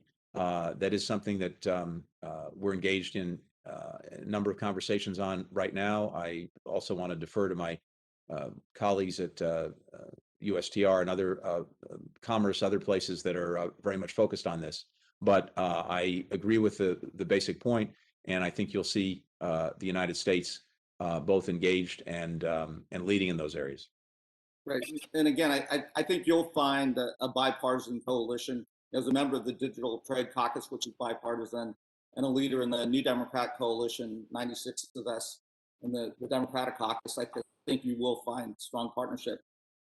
Let me shift to, an area and region we don't talk as much as I think we should, the freely associated states, Micronesia, Palau, others. We are seeing a lot of Chinese incursion into this area that we've obviously had compacts with and a strong partnership between the United States and the freely associated states. I am very worried about the Chinese influence in this region, and again, want to express to those countries the strong partnership and importance of the U.S. relationship with them. I'd be curious how State Department's thinking about this region and approaching it. Thank you. Yes, I agree with that as well. I had the opportunity to speak to a gathering of those very states just a few weeks ago, virtually. And in addition, when it comes to the vaccine program, they are also part of the vaccines that we're pushing out, and we are looking across the board at places where China is engaged economically, diplomatically, politically, militarily, to include those states. And lastly, in my last 15 seconds, as I look at Myanmar and what's happening in Burma, I think there's a strong commitment from the committee and the subcommittee to support the people of Burma. This may be a long-term proposition, and we look forward to working with the administration and supporting the people of Burma. Appreciate that. Thank you. Thank you. The gentleman's time has expired. I now recognize Representative Brian Fitzpatrick, who is the ranking member of the Subcommittee on Europe, Energy, and the Environment and Cyber, for 5 minutes. Thank you, Mr. Chairman. Mr. Secretary, good to see you again, sir. Mr. Secretary, when representatives of the Chinese government came to our country in Alaska and disrespected you, they disrespected all of us. And I just wanted you to know, sir, you stand strong against China. We will stand strongly behind you. And this will be something that will unite our country. So I wanted you to know that you will have Republicans and Democrats strongly supporting you. And we know you're going to stand strong against China and their abuses. Sir, if you look back at the three coronavirus-based pandemics that we faced this century, 2002 SARS-1, roughly 700 people died. The host source, bat, was found within 4 months. Fast forward to 2012, MERS, roughly 800 people died. We found the host source bat within 8 to 9 months. Fast forward to 2020, COVID-19, 3.5 million lives lost. No indication that we will ever find the source.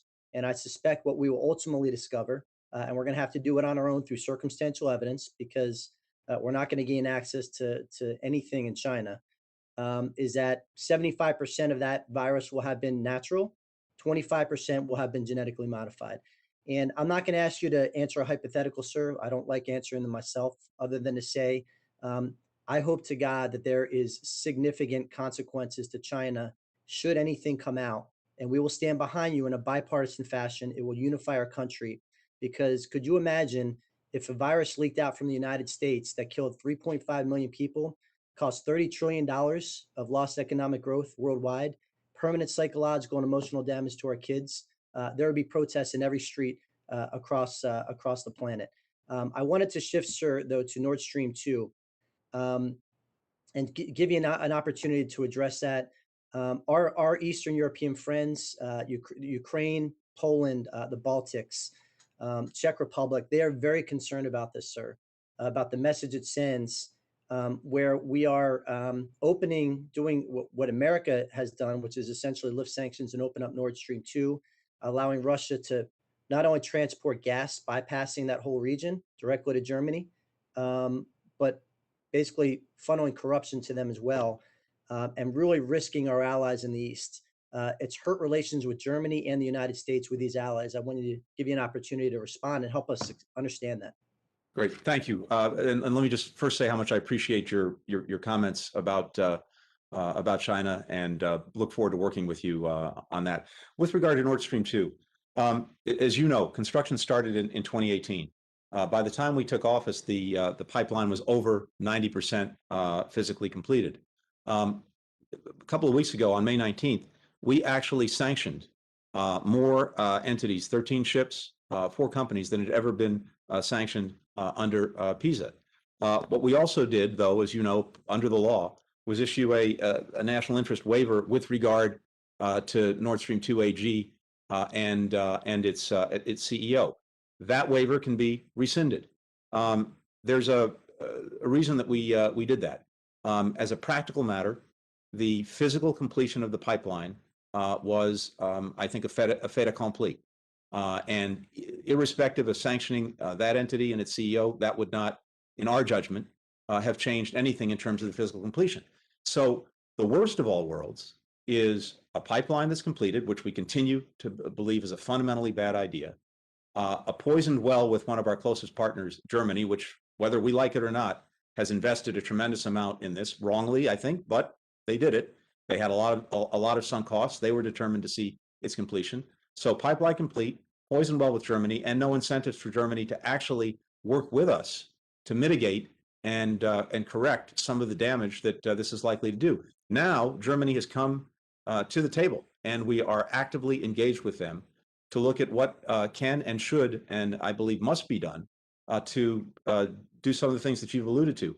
Make sure that the transit fees that Ukraine at some point in the future may lose as a result of this pipeline being able to go around Ukraine, that they're made whole.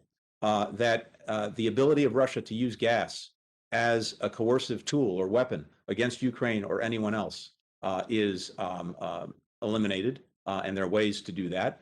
And that we have agreements in place up front to come back on any activities by Russia that are challenging the security or economic security of any of these countries, that we will in advance agree that we're going to take action against them. So I think we have an opportunity to make something positive out of a bad hand that we inherited when we took office. Thank you. The gentleman's time has expired. I now recognize Representative Joaquin Castro, who's the chairman of the Subcommittee on International Development, International Organizations, and Global Social Impact, for 5 minutes. Thank you, Chairman, and thank you to Secretary Blinken for joining us again. Secretary Blinken, over the past several months, the situation in Colombia has seriously deteriorated, and I'm very concerned about the reports of police violence and brutal crackdowns on protesters by the Duque government. As you know, the United States provides a significant amount of security assistance to Colombia. And I want to ask my question in the historical context that for some reason in Latin America, the United States has always found it easy to press and challenge and sanction left-wing leaders, but for some reason has given the kid glove treatment to right-wing leaders over the years. So I want to ask you, will you consider using our security assistance to Colombia as leverage to stop these human rights violations? When it comes to human rights violations, democratic backsliding, other concerns we have, we make no distinction between left, right, and center. Doesn't matter. And we are going to address the situation as we see it and do what we can to help correct it. When it comes to Colombia, as you know, Colombia has been, remains a vital partner for the United States. We invested a tremendous amount, both diplomatically and in terms of resources, way back in dealing with narcotics.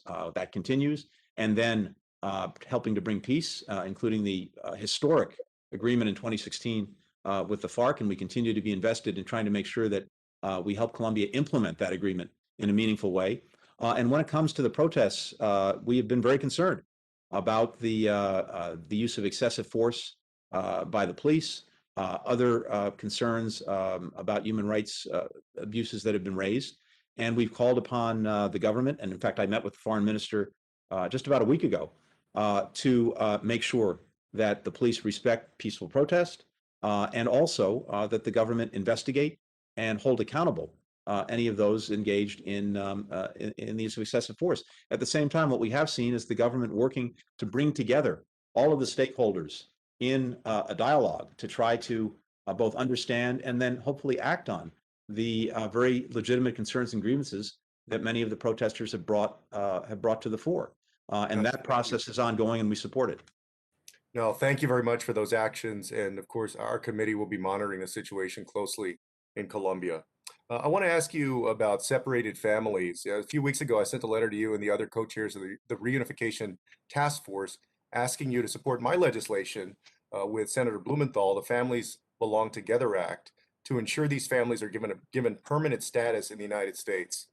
After my conversations with Executive Director Michelle Brain, my understanding was that the task force will be looking at different policy recommendations to support these families. And your department told my staff that these families are being reunited under parole authority, which, as you know, is not a long-term fix. Will you commit to working with me in Congress to find a permanent solution for these families, such as through the Families Belong Together Act? And, just for the committee, if these were the kids that were separated from their parents, their mothers oftentimes, without any way to track them. Thank you. Thank you for putting a spotlight on that. Thank you for your engagement on it. And we want to find the most effective and most humane ways to make sure that families come together and are reunited. So we'll look at whatever tools we have consistent with the law, consistent with our obligations, consistent with, of course, maintaining a secure border to do that. And whether it is through the asylum program, whether it's through parole, whether it's through the refugee program, whether it's through various legal pathways, we'll certainly look at everything and work with you on that. As you know, sure, the responsibilities and equities of other departments are front and center on this, to include obviously DHS, HHS. We're working closely with them, but I also invite you to engage directly with them. No, absolutely. And we certainly have, and I appreciate that. And would just ask that in the end, that all the departments of the administration work together on a long-term solution, as we intend to try to do in Congress. And then in my last few seconds, I don't have enough time for a full question, but just wanted to bring to your attention, we sent a letter on some of us sent a letter on May 26th on diversity again at the State Department, and would just ask for your review of it, as we'd like to get a response back. Thank you again, Secretary, for being here again in such a short time. Thank you. Thanks. Thank you. The gentleman's time has expired. I now recognize Representative Tim Burchett of Tennessee for 5 minutes.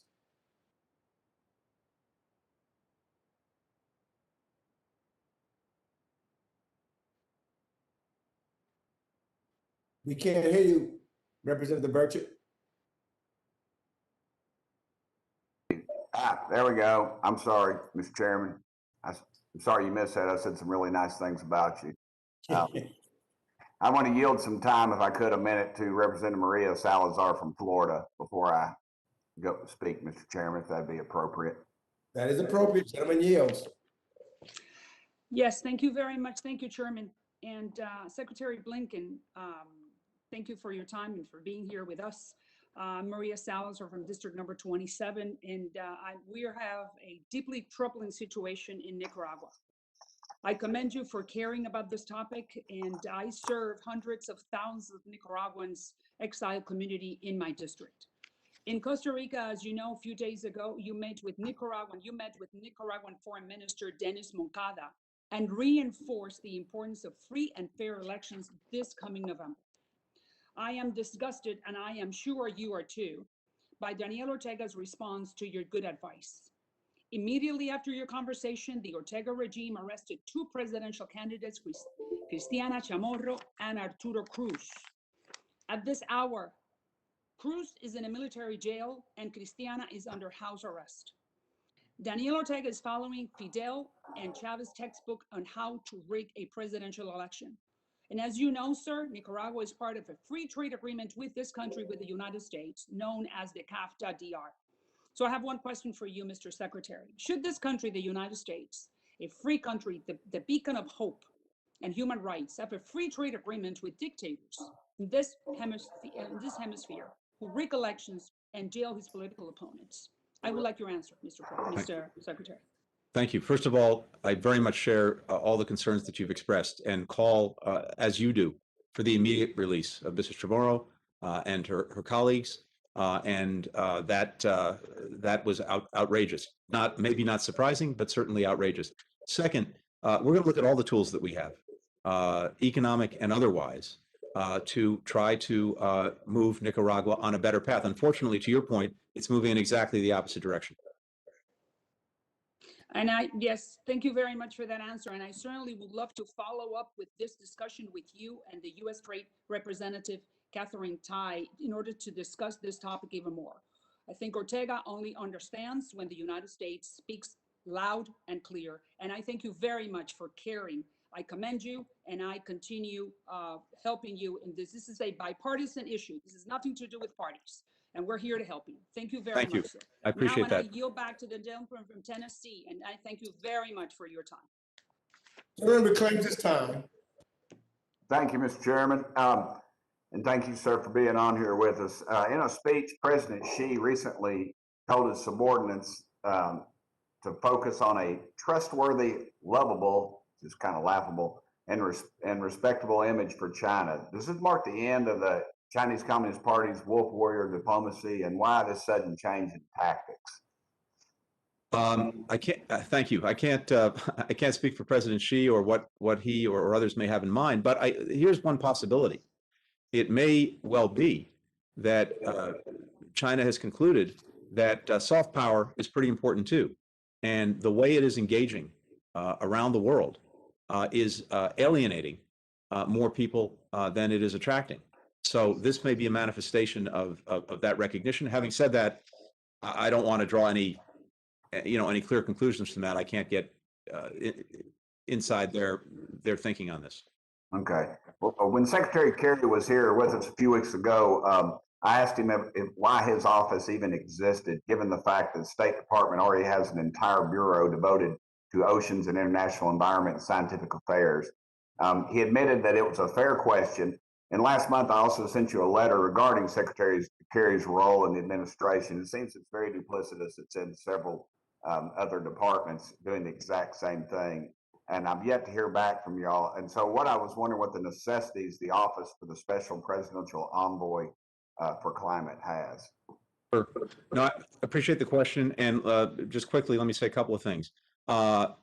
We've been disengaged from international climate efforts for some time, and yet we're at a critical time and a critical year heading to the COP26 meeting at the end of the year. And it was very important in the view of the president to make sure that the United States was not only re-engaged, but leading in the effort, not only to do what we need to do here at home, but to make sure that other countries were meeting their own responsibilities. And that requires intensive diplomacy and day in, day out sustained engagement at a very senior level. And that's exactly what Secretary Kerry offers. He's been able to, in the short space of time that he's been there and that we've been in office, to move other countries to raise their ambitions when it comes to what they're going to do to curb emissions. So we're not the only ones doing the hard work. So that's good for us, and it's good for the world. We've had many situations in the past at the department where a particular issue has demanded concentrated, sustained, high-level focus. We had that with when we did the coalition to counter ISIS, and we had special envoys, John Allen and then Brett McGurk, working on that. We've had that before for Afghanistan and Pakistan when Richard Holbrooke did the same thing. And I can go back in time, but there are times and places, including on climate, where having that is vitally important. Thank you, Mr. Chairman. Hey, I was wondering, Mr. Chairman, if when you introduced me, I'm the only one who doesn't have a title. If you could just say something like me being an all-around good guy and one of your favorites, it would help my very fragile ego to sustain a little longer. So thank you. We'll work on that. Thank you, Mr. Chairman. I now recognize Representative Dina Titus of Nevada for 5 minutes. Thank you, Mr. Chairman. I appreciate that. I think I'm an all-around good guy too, so keep that in mind. Nice to see you, Mr. Secretary. I wonder if you'd comment just a little bit about the elections yesterday in Peru and Mexico and how they may change the State Department priorities or need for resources. Thank you. Look, too soon to tell, especially when it comes to Peru. We don't have a result. It looks like it's too close to call. And so we need to see what government emerges and what positions they take and how we engage. But I'm determined that one way or another, we engage Peru effectively. It's an important country that we need to find ways to work with. But let's see what happens. With Mexico, I think we are more interconnected, intertwined with Mexico than maybe other than Canada, with any other country in the world for obvious reasons. And the relationship is hugely important to people on both sides of the border, day in, day out. Whether it is on economic matters, whether it's on migration, whether it's on security, whether it's on real opportunity. So we're building and trying to strengthen even further a comprehensive relationship and partnership with Mexico that will be there irrespective of which government is in office. I'm working very closely with my counterpart, the foreign minister. The president has engaged repeatedly with President Lopez Obrador, and we'll continue to do that because this is too important to the lives of our fellow citizens. Thank you. It will be interesting to see the results. You're right. Another question I have is during the Obama administration, the State Department's International Disability Team was very active and engaged. And of course, like so much of those good programs, so many of them, they were lost over the last 4 years. I just wonder if you have the resources or if the president's budget proposal includes the necessary resources to get them reactivated so that we can be a leader again, dealing with individuals with disabilities, be sure they have access to our facilities abroad, and if there's a plan to develop any kind of outreach. Yes, thank you very much for raising that. I'm determined that we do that, both in terms of our own missions in the State Department itself, and then, of course, with regard to disability rights around the world. We are going to have a person who is responsible for that full time at a senior level, and that should be, I think, coming forward fairly soon. And I'm going to make sure that we are focused on that, both in terms of what we're doing within the department itself, including building a diverse workforce, but also making sure that we are engaged in standing up for those rights around the world. That's wonderful. And I know that community will be very glad to hear you say that. Just briefly before I leave, could you talk about what the State Department's doing to encourage international travel? That is such an important part of Nevada's economy and the whole country, both our folks going abroad and people from other countries coming here. Yeah, needless to say, we are very eager to do that, especially as we hopefully are moving beyond or starting to move beyond COVID. That just underscores the fundamental importance of actually moving beyond COVID. What we're doing on getting vaccines out there, working to boost production, trying to end this much earlier than it otherwise would if we left things as they were. And I believe we can do that. At the same time, we want to make sure that the department has the resources it needs to facilitate and enable travel, whether it's for tourism, for business, for students. We know how much that brings to our own economy. We know how much that does actually for our diplomacy, because people traveling back and forth are the best ambassadors that we have. Our consular services have taken a huge hit. As you know, it's been a moneymaker for the State Department. But with COVID, of course, and travel going to a near standstill, we have not been issuing visas except in essential circumstances, and doing that work. The fees that come in have not been there. So the budget tries to make sure that we're making consular services whole so that they can get back to the business of doing what they do so well, which is to look out for Americans abroad and to facilitate travel to and from the United States. Thank you very much, Mr. Secretary. I yield back. Thank you. The gentlelady yields back. I now recognize Representative Mark Green of Tennessee, who's the ranking member of the Subcommittee on the Western Hemisphere, Civilian Security, Migration, and International Economic Policy for 5 minutes. Thank you, Mr. Chairman, and I want to thank you and the ranking member and for holding the committee today. And of course, Mr. Secretary, thank you for testifying. Thanks for giving us 3.5 hours. Before I start, I'd like to remind all the members of the committee about Journal Club, the first meeting of the bipartisan Journal Club on Foreign Affairs, led by myself and my colleague across the aisle, Dean Phillips, will be on the 16th at 5:15 p.m. Of course, the goal is to go beyond, sort of the 5 minutes that we get to have in committee and dig deep into a dialogue across the aisle about key issues. And we'll just take 2 journal articles that are published, and you'll get those. In fact, all the details will be to your schedulers by COB tomorrow. And if you could, and if you're coming, let us know, and then read the articles before you get there. Now for my comments. As Congress considers the State Department's appropriations, we have to prioritize a lot of things, but I'd like to mention 3 that are really important to my constituents: countering communist China, reinforcing our ally Israel, and of course, strengthening alliances in the Western Hemisphere. First, countering the Chinese Communist Party. The CCP is the greatest threat facing the world, I believe, and I'll use sort of a DIME paradigm, what I call the DIME paradigm, to describe that: diplomatic, informational, military, and economic. Diplomatically, China has deployed the Belt and Road Initiative to drive a wedge between the United States and developing nations and our allies. They've perfected the art of debt trap diplomacy, taking advantage of struggling countries to bend them to their will.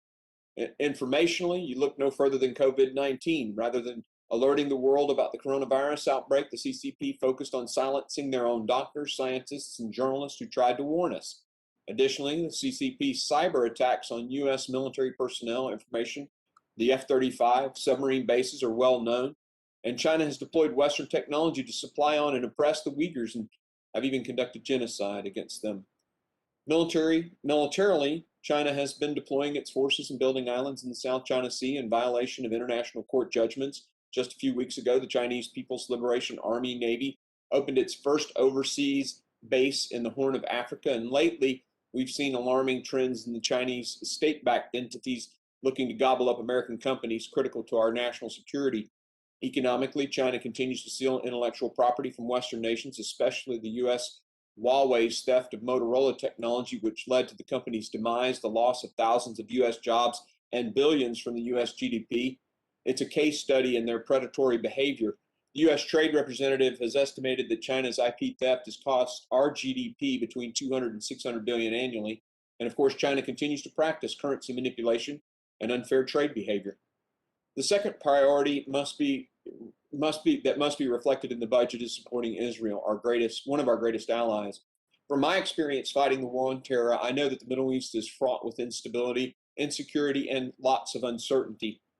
While we have other solid allies in the Middle East, by far the nation that aligns with our values the most is Israel.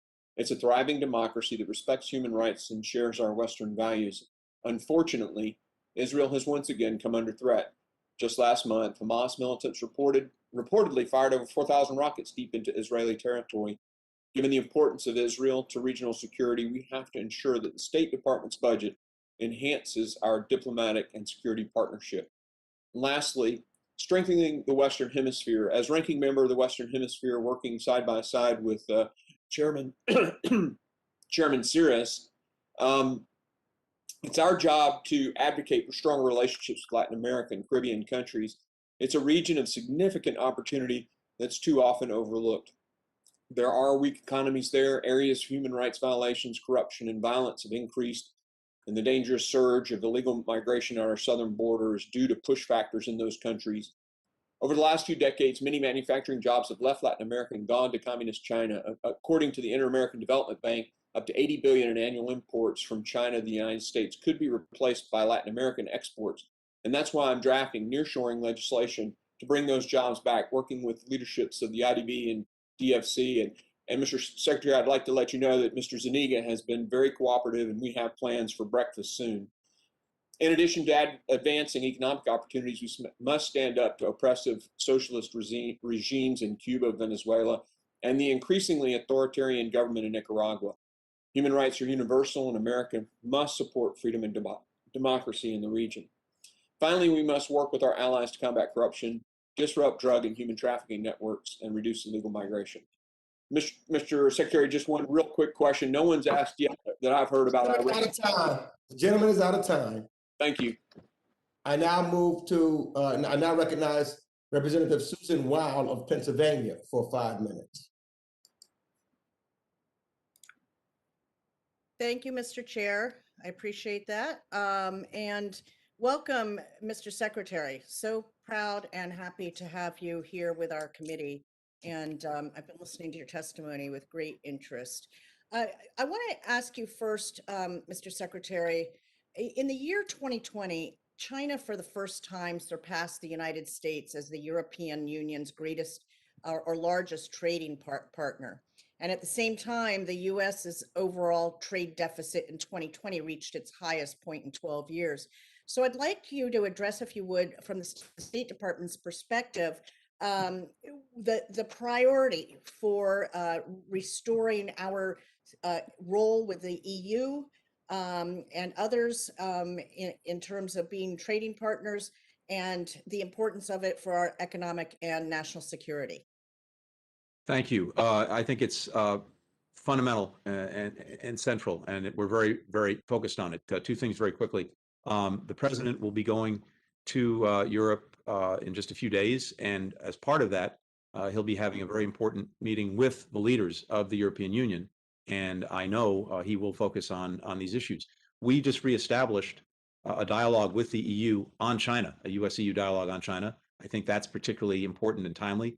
And we started that up again. And I myself have engaged repeatedly, including going very early to the EU to start to work on these issues. Our trade representative, Catherine Tai, very focused on this as well. So is Secretary Raimondo at Commerce, Secretary Yellen, all of the different agencies and departments that have equities. And I think we all agree on the centrality of that economic relationship and the desirability on our part to strengthen it. Well, thank you, and I really do hope that that is a strong priority, because I think it's so incredibly important for our position in the world with our allies and adversaries, quite frankly.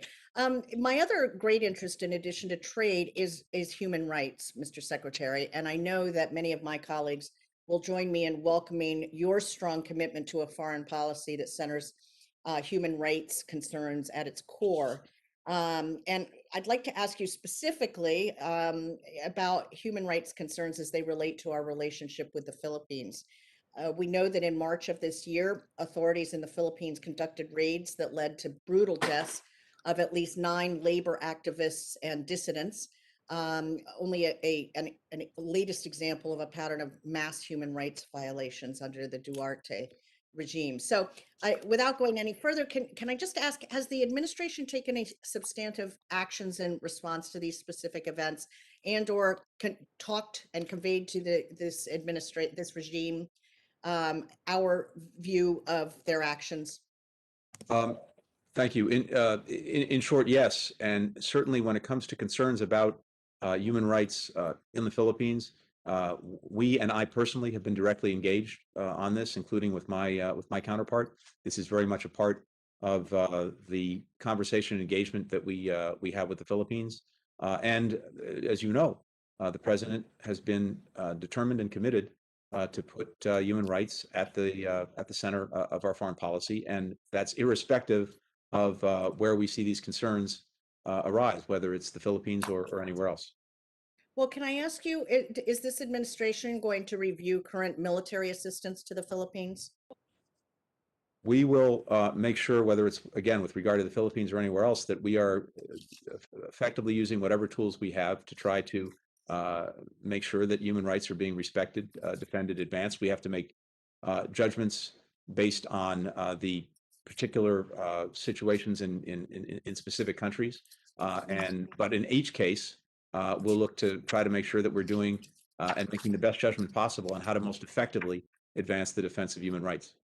Well, thank you. I look forward to working with you and the administration on human rights issues. And I do believe that it's important for the United States to leverage its support and assistance to other countries to some extent, particularly those countries that have a pattern of human rights abuses. But thank you very much, Mr. Secretary. With that, Mr. Chairman, I yield back. Gentlelady yields back. I now recognize Representative Andy Barr of Kentucky for 5 minutes. Thank you, Mr. Chairman, and Secretary Blinken. Thank you for responding favorably to my letter to you that was signed by over 60 of my colleagues requesting vaccines for Taiwan. Recently, the administration announced 7 million vaccines for Asia, including Taiwan. What is the status of delivery of those vaccines to Taiwan, and what more can the United States and our partners do to help the Taiwanese stem the spread of COVID within that island? Yeah, thank you. Thank you for that.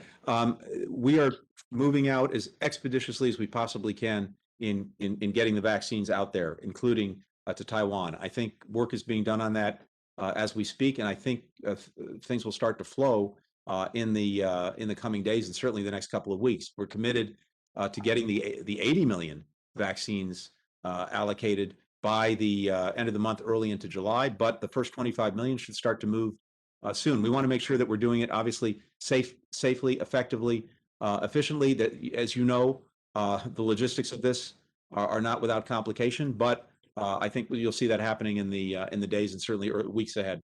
Well, Secretary, thank you especially for helping the Taiwanese with COVID there. And building off of the topic of strengthening relationships with Taiwan, I assume you're aware Taiwan lifted a ban on certain pork imports from America in the hopes of pursuing broader trade agreement with the U.S. I believe deepening trade ties with Taiwan is important to countering Chinese malign influence. Mr. Secretary, what is the administration's position on a bilateral trade agreement with Taiwan? So I'd have to refer you to Catherine Tai, the U.S. Trade Representative, but I know we are engaged in conversations with Taiwan, or soon will be, on some kind of framework agreement. And those conversations should be starting, but I would ask you to talk to the U.S. Trade Representative. Thank you. On climate diplomacy, the Chinese Foreign Ministry spokesman recently warned the Biden administration that cooperation on climate change is, quote, closely linked with bilateral relations as a whole, unquote. Given China's clearly stated intention to condition climate negotiations on other issues, and the Biden administration's prioritization of climate, which, according to a recent article in Foreign Affairs magazine, has given the CCP significant leverage to advance Chinese interests in other areas, will you and Envoy Kerry fully commit to rejecting any demands from Beijing to make compromises on economic, technological, security, human rights issues as a means of extracting what I would say are illusory commitments from China on climate? Yes. Great. Thank you very much for that. Let me ask you about the administration's position on holding the CCP accountable on COVID and COVID origins. I do appreciate the fact that President Biden has ordered an intelligence community inquiry into the origins of COVID-19. I also, by the way, commend the administration for expanding on President Trump's order banning U.S. investment in Chinese companies linked to the military. But I do remain mystified by why the State Department terminated the Pompeo investigation into COVID origins. And I remain disappointed by news reports that President Biden has yet to have a conversation with General Secretary Xi regarding China's role in the origins of the pandemic. There was a recent article, I think it was just over the weekend, in the Wall Street Journal that says that the science suggests a Wuhan lab leak. I commend it to your attention if you haven't read it. It's a fascinating read, and evidence of a lab escape is mounting. Do you and the administration remain open to the possibility that the COVID-19 pandemic was genetically manufactured and intentionally released by the CCP as a bioweapon against the United States and the international community? We remain open to most possible explanations if the evidence is there to support it.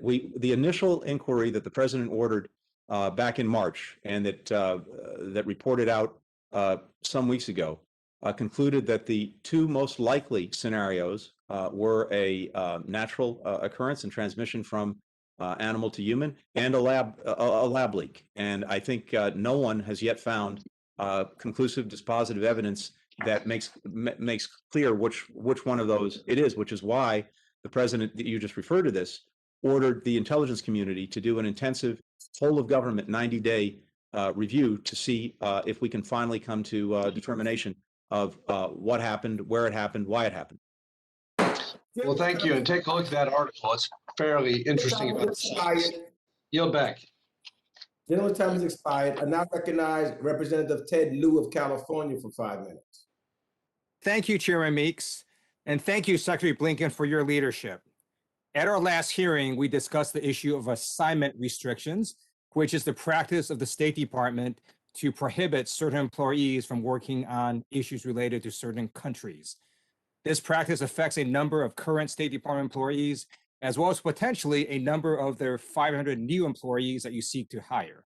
We have asked for data on assignment restrictions from the department, including a breakdown by categories such as race, gender, and ethnicity. Wondering if you have an update as to when we might get that data. Thank you. And I do, and I very much appreciate you putting a light on this. This was a concern of mine when I actually served as Deputy Secretary back 2015 to 2017. And in the time since, and under our administration, and I have to credit as well former Deputy Secretary Steve Biegun, the department has focused on this. And we basically ordered 2 reviews be conducted. There's an assignments restrictions task force that is looking at how to mitigate any security concerns and background investigations. And then diplomatic security itself has been conducting an internal audit on the effectiveness of the restriction process. We're basically looking at both the broader policy and individual cases. And I am determined that we leverage diversity and the skills of our workforce in ways that make the Department of our foreign policy more effective. I think we will be in a position to report out on this in the next few weeks. The work is coming to a conclusion, and we should have more to say, and I'll be happy to make sure we're engaged with you on this in the coming weeks. Thank you very much. And what I'd like to ask of you is, in addition to looking at making the process better, I want you to consider eliminating the practice in its entirety. And so I'm going to offer you at least 3 reasons why that should be. First, I do believe that this practice is offensive and disrespectful. It's basically telling a number of State Department employees that we believe you're going to be a traitor, that given a choice between the United States of America and the foreign country in which you've been given an assignment restriction, that we believe you are going to pick that foreign country. The U.S. military doesn't do this. I previously served in active duty in the United States Air Force. I was granted a top secret security clearance. The Department of Defense didn't then come in and say, hey, we're going to give you an assignment restriction and not let you serve in U.S. Pacific Command because you have family members that live in Taiwan. Second reason is, as you have stated, this does affect recruiting and retention. We know that this policy kneecaps immediately the career of State Department employees. They're simply never going to rise to the highest levels of this department.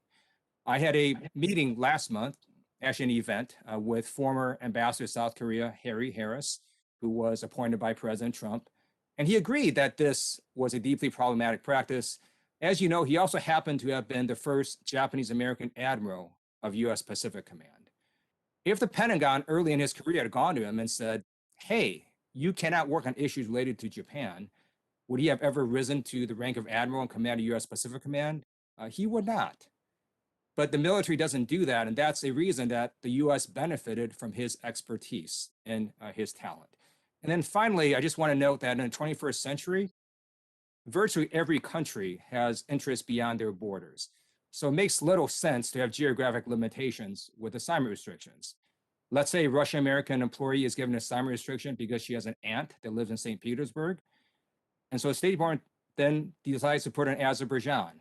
Well, Russia can still leverage that familiar relationship and try to seek U.S.-Azerbaijan communications. And so I just want to extend this policy to the extreme. It would mean that virtually no State Department employee could be stationed anywhere as long as they have a family member stationed or living in a foreign country. And I want you to look at really the entire conceptual basis to see if it makes any sense in the 21st century. I know the process is ongoing, so thank you for doing that. And then I'm just going to briefly conclude on subnational diplomacy. This is the practice that's been occurring for decades, where mayors, council members, state governors use their tremendous talents and energies to engage with foreign governments and foreign cities and foreign organizations. The State Department, I think, would do well to try to benefit from that expertise and help them coordinate it. I have legislation with Republican Congressman Joe Wilson. We're working with your department to get it done, and I appreciate you taking a look at that as well. First of all, thanks for the very compelling comments on the restriction process. Very much appreciated. And on subnational piece, yeah, we really welcome working with you and Congressman Wilson on that. Thank you. The gentleman's time has expired. I now recognize Representative Greg Stubbe of Florida for 5 minutes.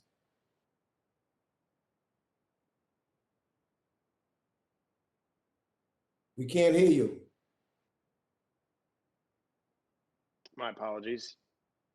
Thank you, Mr. Chairman. I signed on to a letter urging President Biden not to rejoin the JCPOA and provide sanctions relief to Iran. This would directly and negatively affect not only our national security, but Israel's security as well. Since President Biden took office, Iran has started enriching uranium at its highest level ever, and Israel was under a multi-day assault from Hamas. Hamas is financially and materially backed by Iran. Lifting sanctions on Iran, a well-known financier of terrorism, is a gift to Hamas, Hezbollah, and other terrorist groups that will threaten both Israel and our troops in the region. I also co-sponsored a bill that would enable any remaining funding appropriated for Gaza assistance to be repurposed for Israel to support the Iron Dome. President Biden even mentioned support for Israel's Iron Dome air defense system, which receives U.S. funding.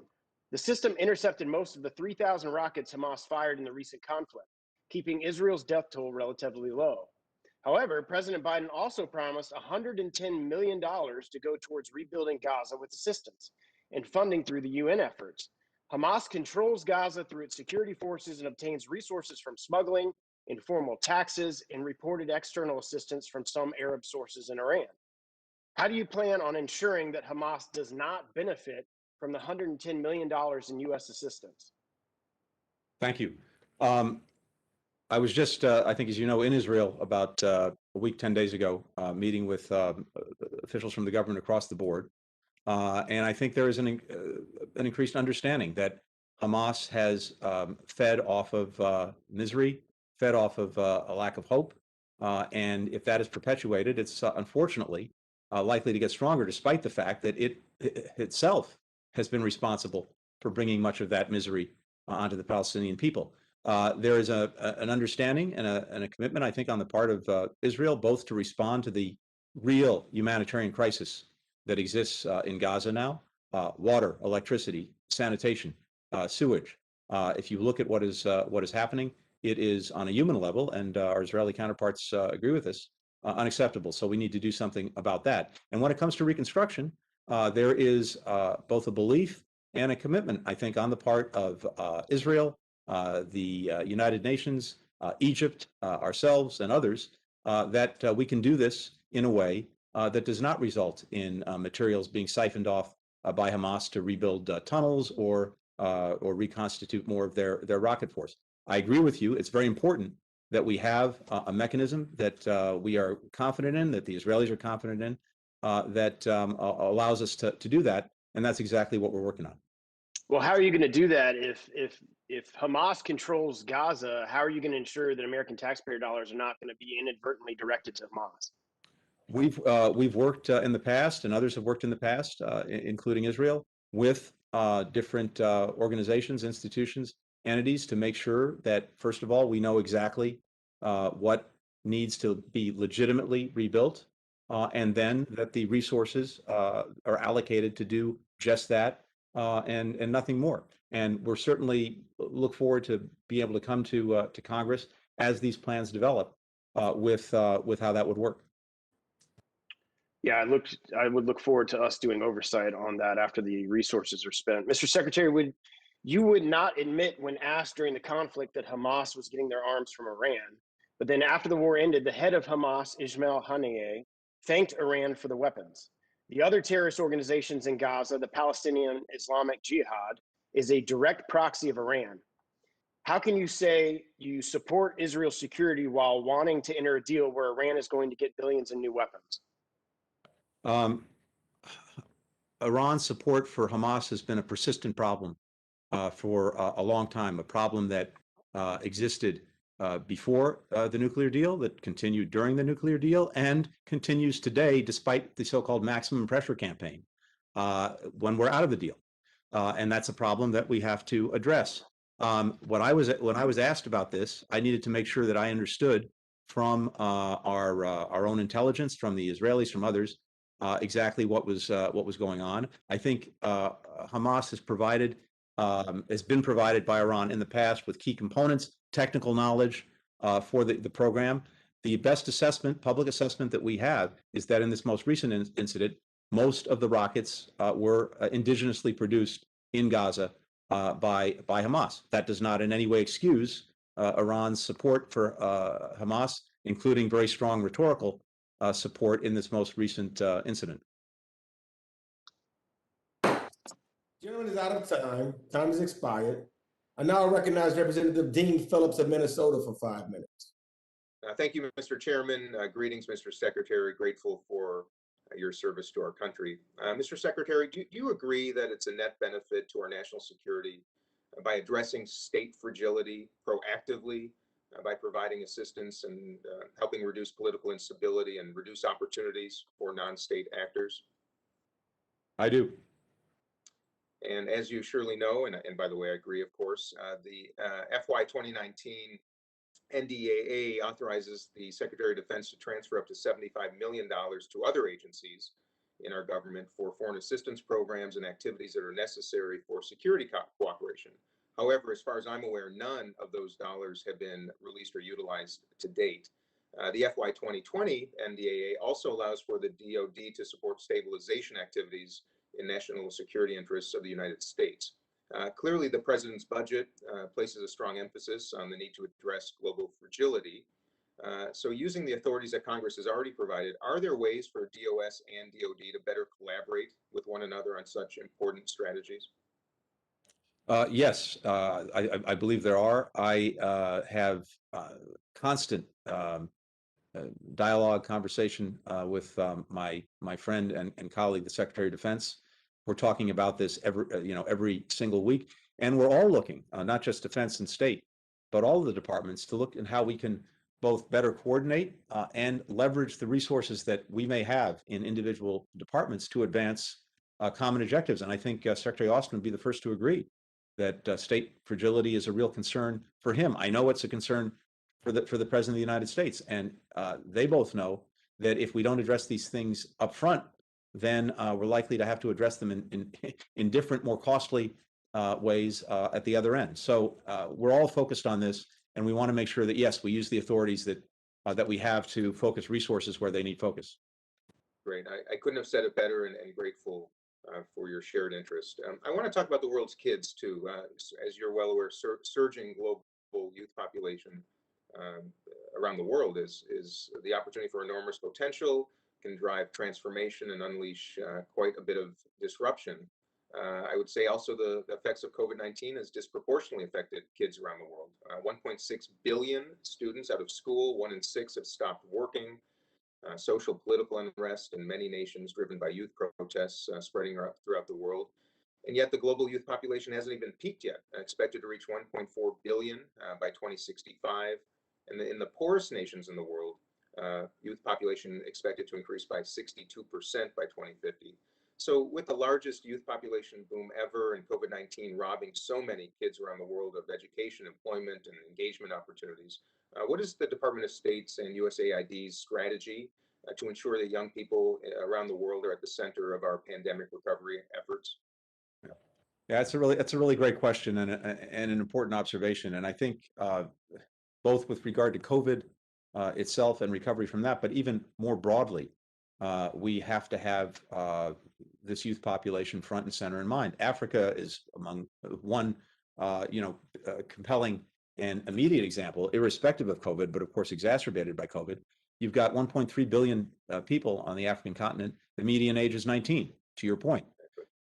Presents both a tremendous opportunity, but also, I think, a real challenge, because if this population is left unattended without opportunity, then that inevitably is going to produce bad results. Conversely, if we can find ways to help countries maximize the human potential that they have, then I think the possibilities are almost endless. So we programmatically across the department, we are looking for ways to make sure that we're engaged with young people and or engaged with countries and governments to make sure that to the best of our ability, they're pursuing policies that address their needs and their concerns. So I think it's hard to put it in any one place. I mean, I can point to, again, Africa. I can point to what was a wonderful program that we've continued, the Young African Leaders Initiative that President Obama created.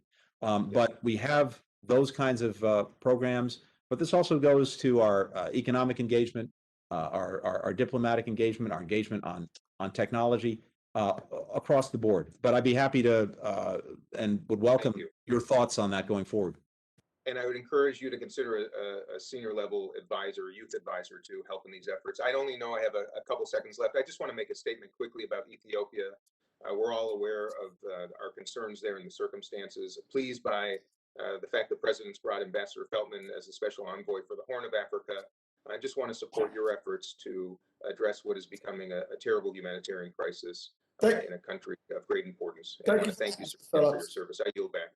Thank you. Gentleman yields back. Let me just ask the Secretary, I know you're not as old as I am, Mr. Secretary, but I want to offer you a 5 to 10 minute break if you need it. I'm happy to power through. Okay, we'll continue.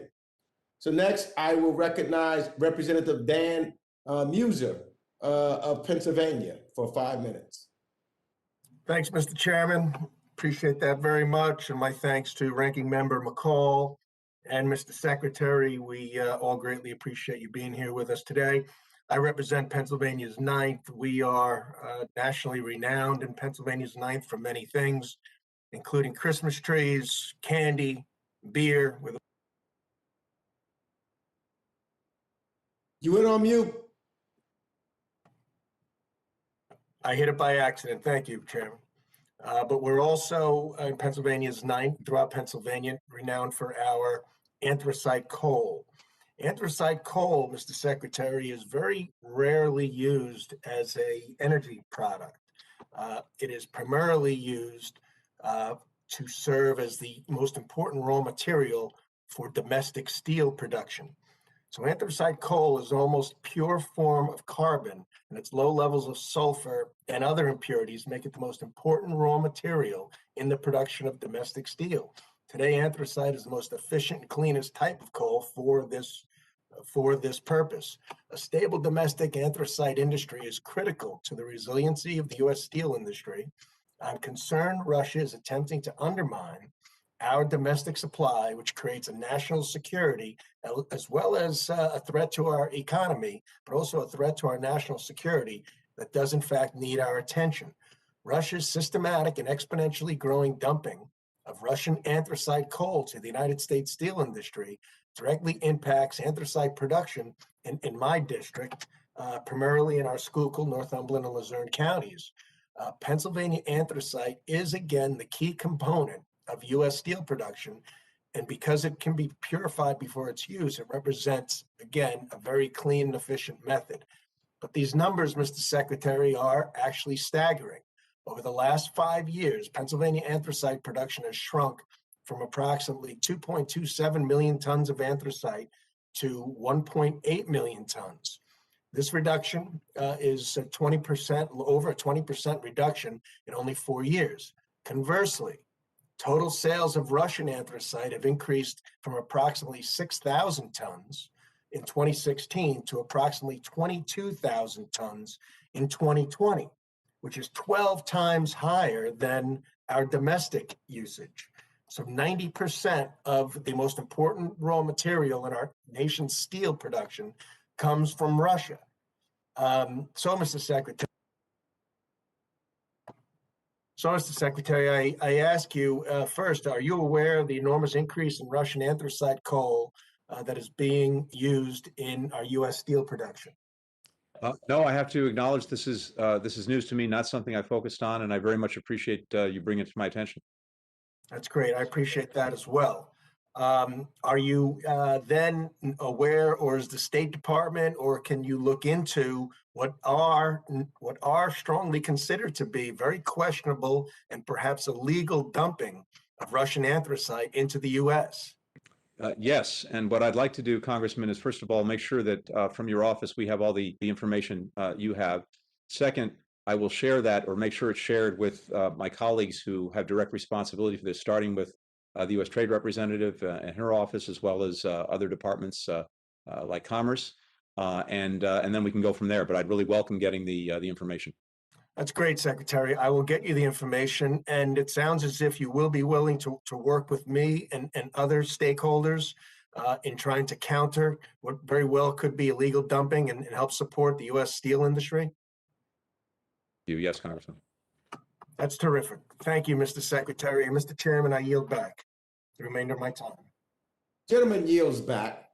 I now recognize Representative Ilhan Omar of Minnesota for 5 minutes.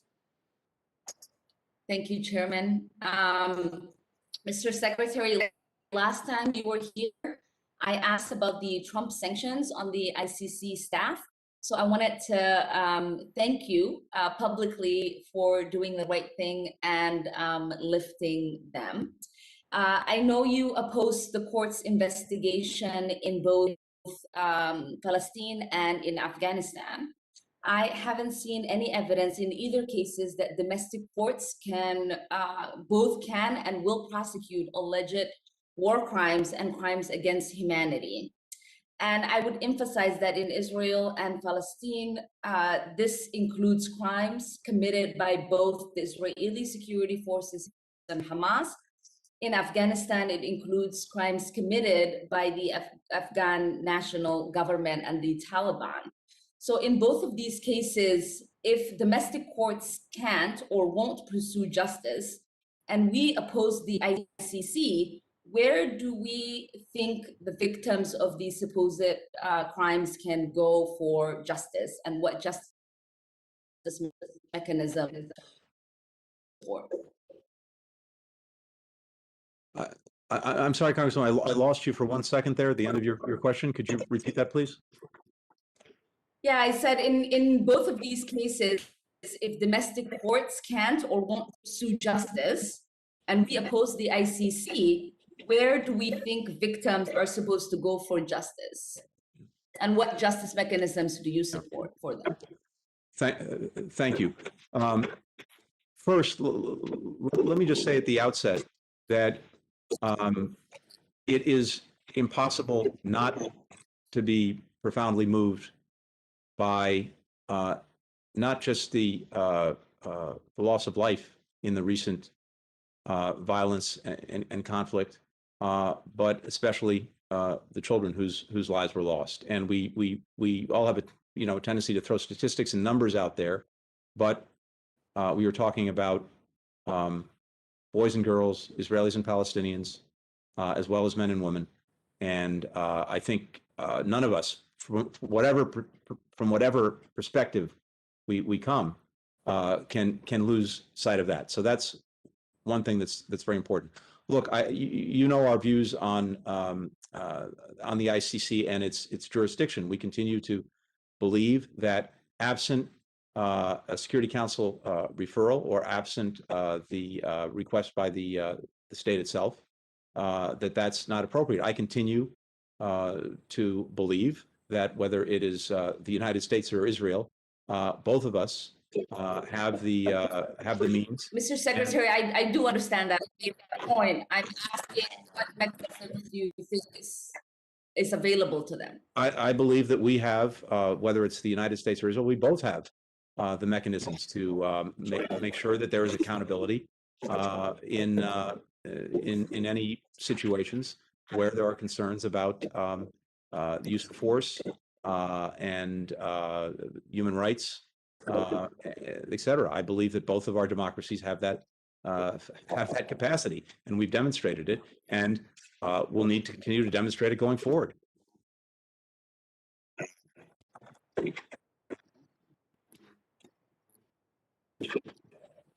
And in the case of Afghanistan?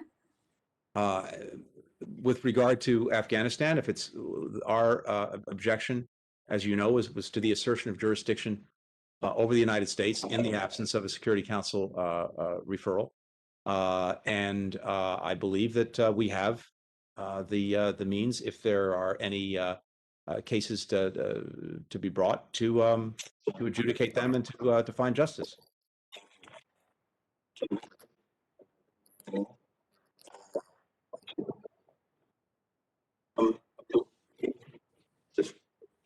Appreciate that. And sorry about the connection issues. There are now 9 detainees at Guantanamo who have been cleared for release.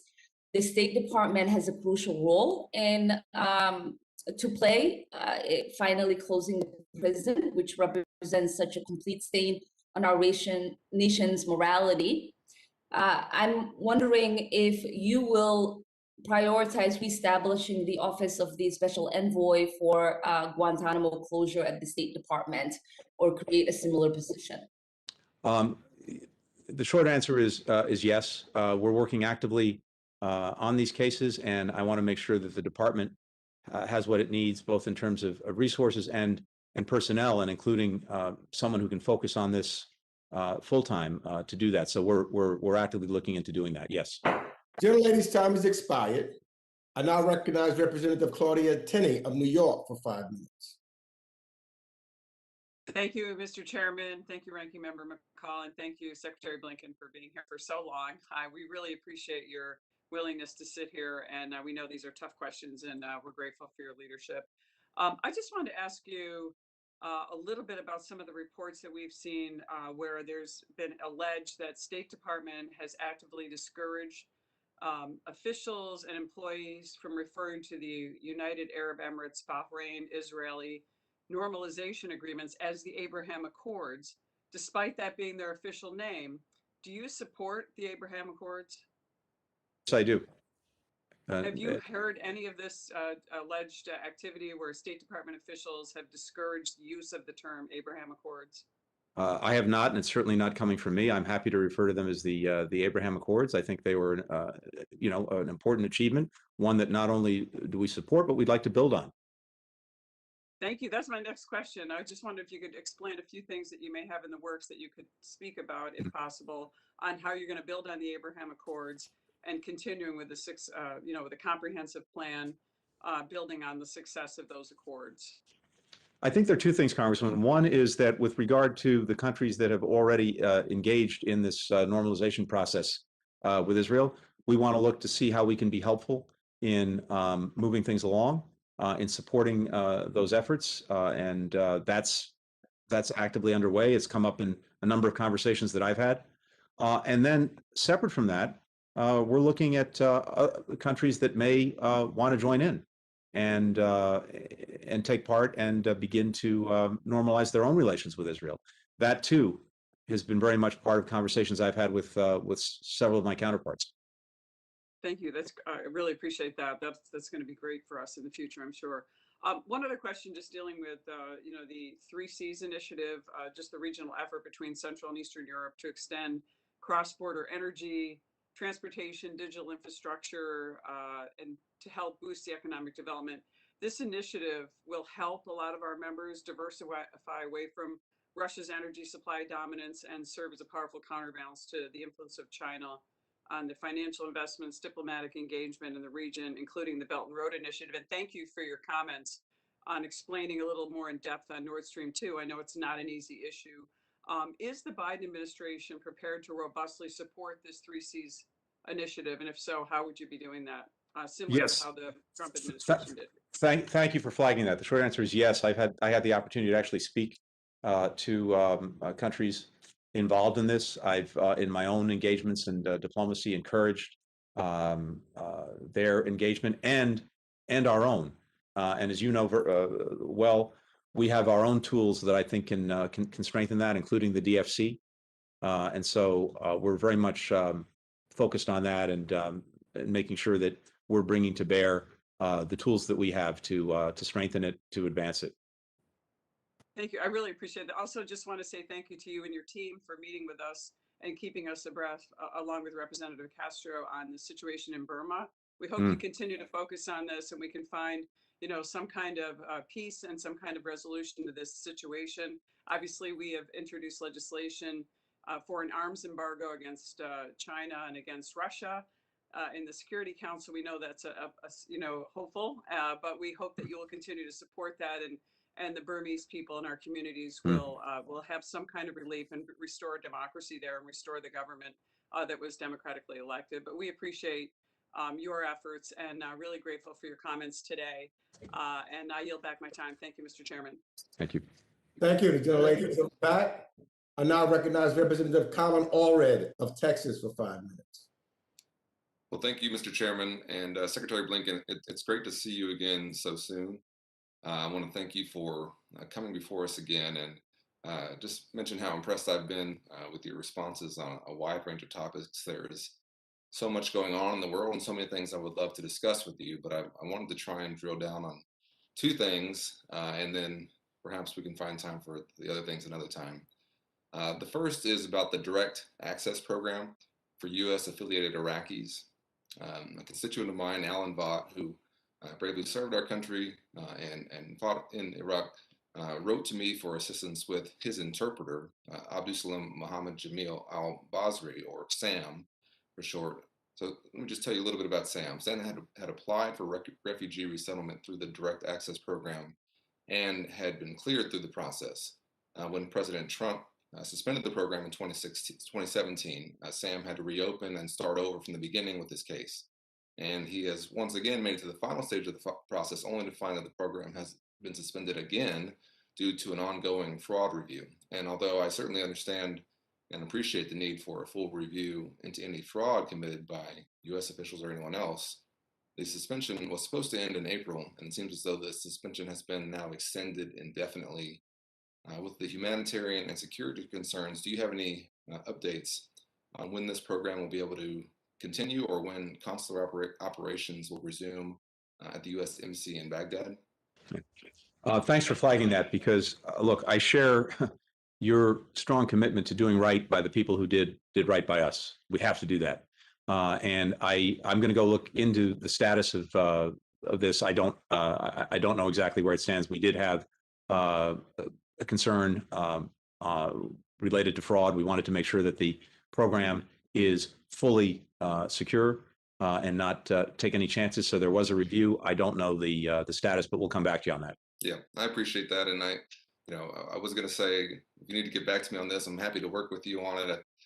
I think there's a lot of us who are concerned both with, Iraqis and Afghanis who served with us. And, we're happy to work through anything that the Congress can help you with there.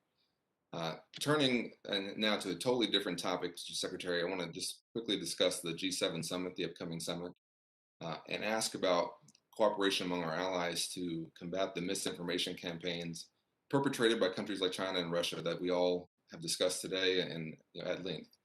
This is something that I've actually been working on with my colleague from across the pond, member of Parliament named Stephen Morgan, who represents Portsmouth, and it's deeply concerning to both of us. And it was, of course, great to see the development of the rapid response mechanism, which found that misinformation is one of the key tactics used to undermine democracies in the West and around the world. These campaigns also have negative effects on vaccination rates, as you know, and have led to extremist violence. And I want to see if you could speak to what work the U.S. is doing with our allies to disrupt these misinformation campaigns, both at home and abroad, and whether or not that's something that will be discussed at the G7. Yeah, the short answer is yes. And again, I really appreciate you flagging that. There was a preparatory meeting of the foreign ministers for the G7 that I took part in a few weeks ago in advance of the president going. And this was very much on the agenda. It'll be on the agenda for the leaders. I'm very proud of the fact that the Global Engagement Center here at the State Department is the premier platform now for sharing information, including among our G7 partners, on misinformation of one kind or another. When we see it, we're able to share it. And to your point, and I know you've been focused and leading on this, having in place this rapid response mechanism is really important to be able to turn that information about misinformation into a practical way of countering it. So we're the department, the Global Engagement Center, very focused on this. And yes, it will be on the agenda for the president in a few days. Well, great. I just want to say I appreciate the leadership that you and President Biden have shown in not only protecting American democracy, but trying to be a beacon, as we always have been, for democracy around the world. Of course, as a former voting rights attorney, I can say that the best medicine for us in our foreign policy is to get our own house in order. And I'm working on that as well. But thank you, Mr. Secretary, for being with us. I'll yield back my final 30 seconds and say, congratulations on nearly getting through this hearing with us. We appreciate it. Thank you. Gentleman yields back. I now recognize Representative August Pfluger of Texas for 5 minutes.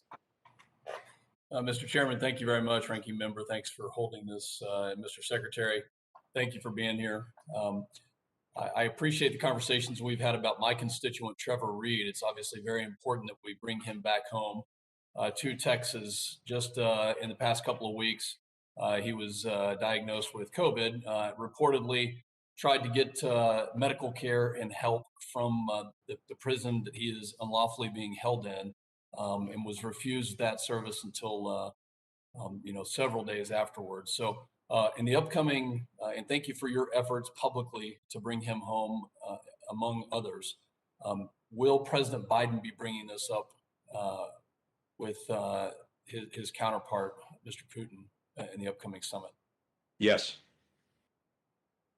I appreciate that.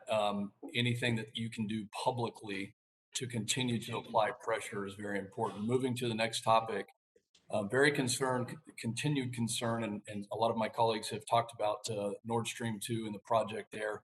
Just a few days ago, Vladimir Putin threatened that the Ukraine must show goodwill if it wants Russian gas transit. This underscores what we've been saying about the pipeline the whole time, that Putin will exploit the Nord Stream 2 pipeline as a coercive tool to render the Ukraine more vulnerable to Russian influence and aggression. And given the Ukraine president's comment yesterday, he basically said, how many Ukrainian lives does this relationship have to cost us? It sounds like that Kiev feels somewhat abandoned. And I would also say that the Baltic states, Latvia, Lithuania, and Estonia, among others, feel the same way. So when it comes to some of the insurers and other folks that we previously had as sanctionable, what is the administration going to do at this point in time to give our allies, especially our Baltic allies and those on the front lines, the reassurance that we're with them? I appreciate those comments very much. A couple of things on that. First, I think President Biden was going to be speaking with President Zelensky today. That may already have happened, but that was on the books. I was, as you know, I think in Ukraine about a month ago.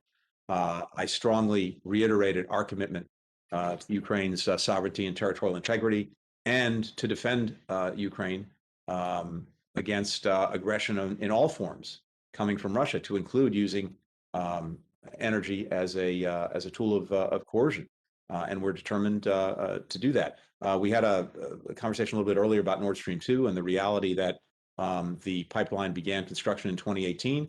It was more than 90% complete by the time we took office, and as a practical matter, preventing its physical completion, in our judgment, was at that point not likely to happen, irrespective of sanctions. We did sanction more entities under PISA than had ever been sanctioned before, just a couple of weeks ago. But we waived, and the waiver can be revoked. Sanctions on the on Nord Stream 2 AG, the corporate entity behind it, and the CEO, but have said to our partners in Germany that they now need to work with us and work with others to make sure that any of the potentially bad consequences from this pipeline going into operation are mitigated and averted. And that means making sure that Ukraine is made whole for any transit fees that in the future it may lose as a result of the pipeline going around Ukraine, that Russia cannot use energy as a coercive tool against Ukraine or anyone else in the region, and to put in place various mechanisms to do that. So we're actively engaged with Germany on that. The outcome that we wanted to avoid was pipeline complete, poisoned relationship with Germany because of sanctions, and no prospect for actually doing something practical and concrete to help protect Ukraine and the others. So we all share the same objectives, and we're working to get there. Mr. Secretary, thank you very much. And I've said this many times, especially because the district that I represent includes the Permian Basin, but energy security is national security. And there's not a single ambassador that I talk to that are on the front lines with Russia that don't wake up every single day thinking about how they're going to provide energy and how they're going to ensure that they're not dependent on malign actors around the world. They're very fearful and concerned that Russia is going to hold them hostage through coercive and malign activity. And I would just ask the administration and urge the administration strongly to continue to give our allies, especially those in that geographic position, the utmost confidence that we are with them and that we continue to hold their security in the utmost of importance. With that, I yield back. Thank you.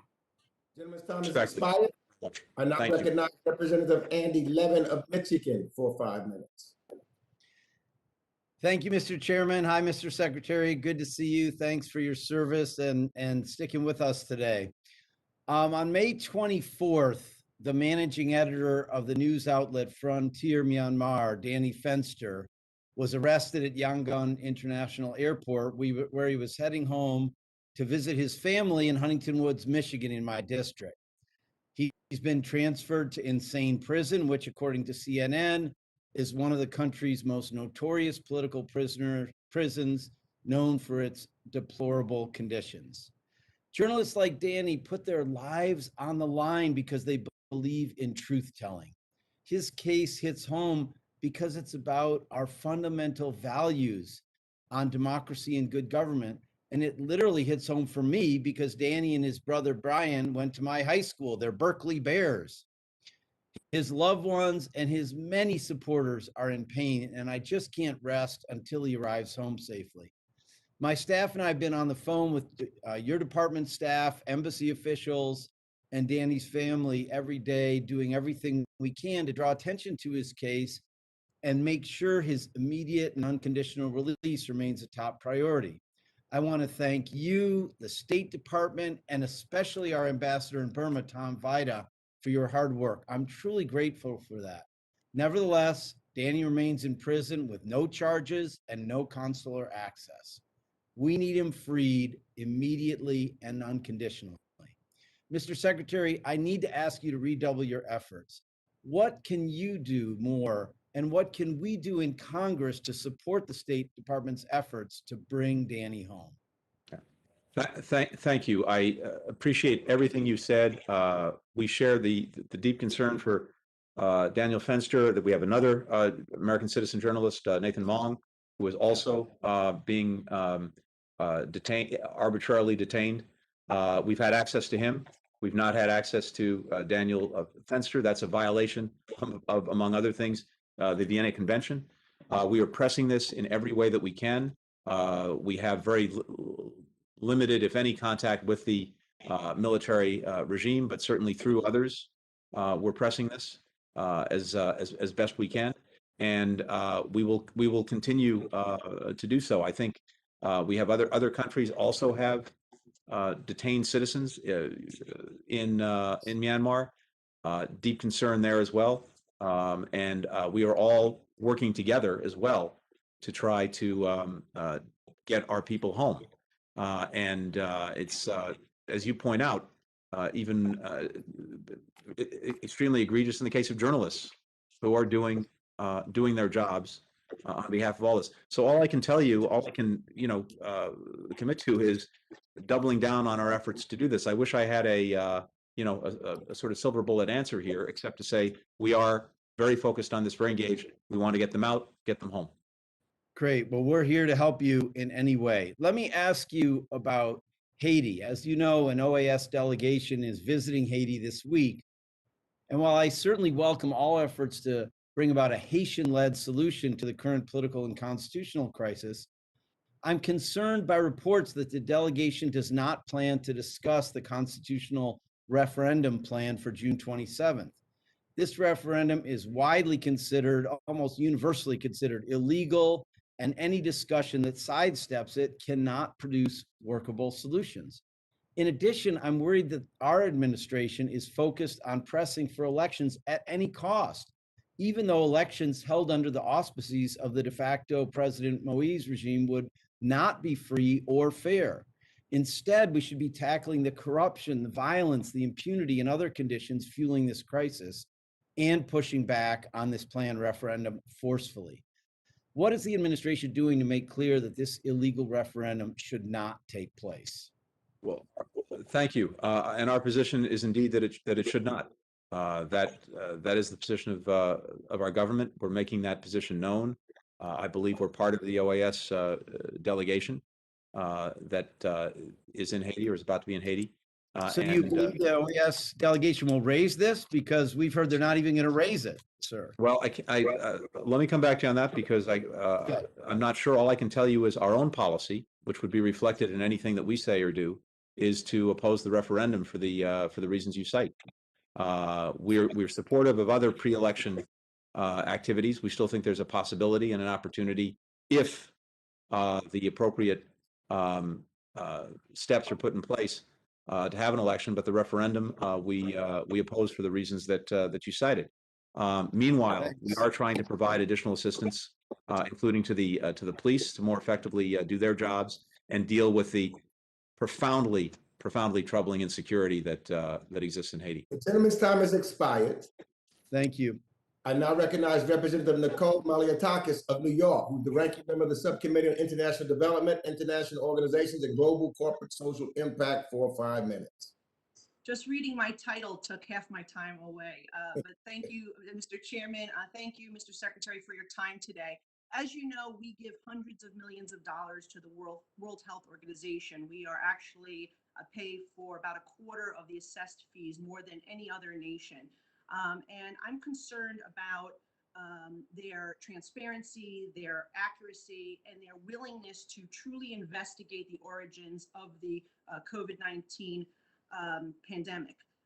As you know, the report that they had issued recently had said that the laboratory leak was the least likely hypothesis, and certainly this was something that where the Communist Chinese Party had a lot of influence in putting together this report. I'd like to know what are you doing working with our international partners to demand accountability and transparency on the origins of this virus, and what can we do as members of the World Health Organization to demand that they work with us to provide these answers to the American public?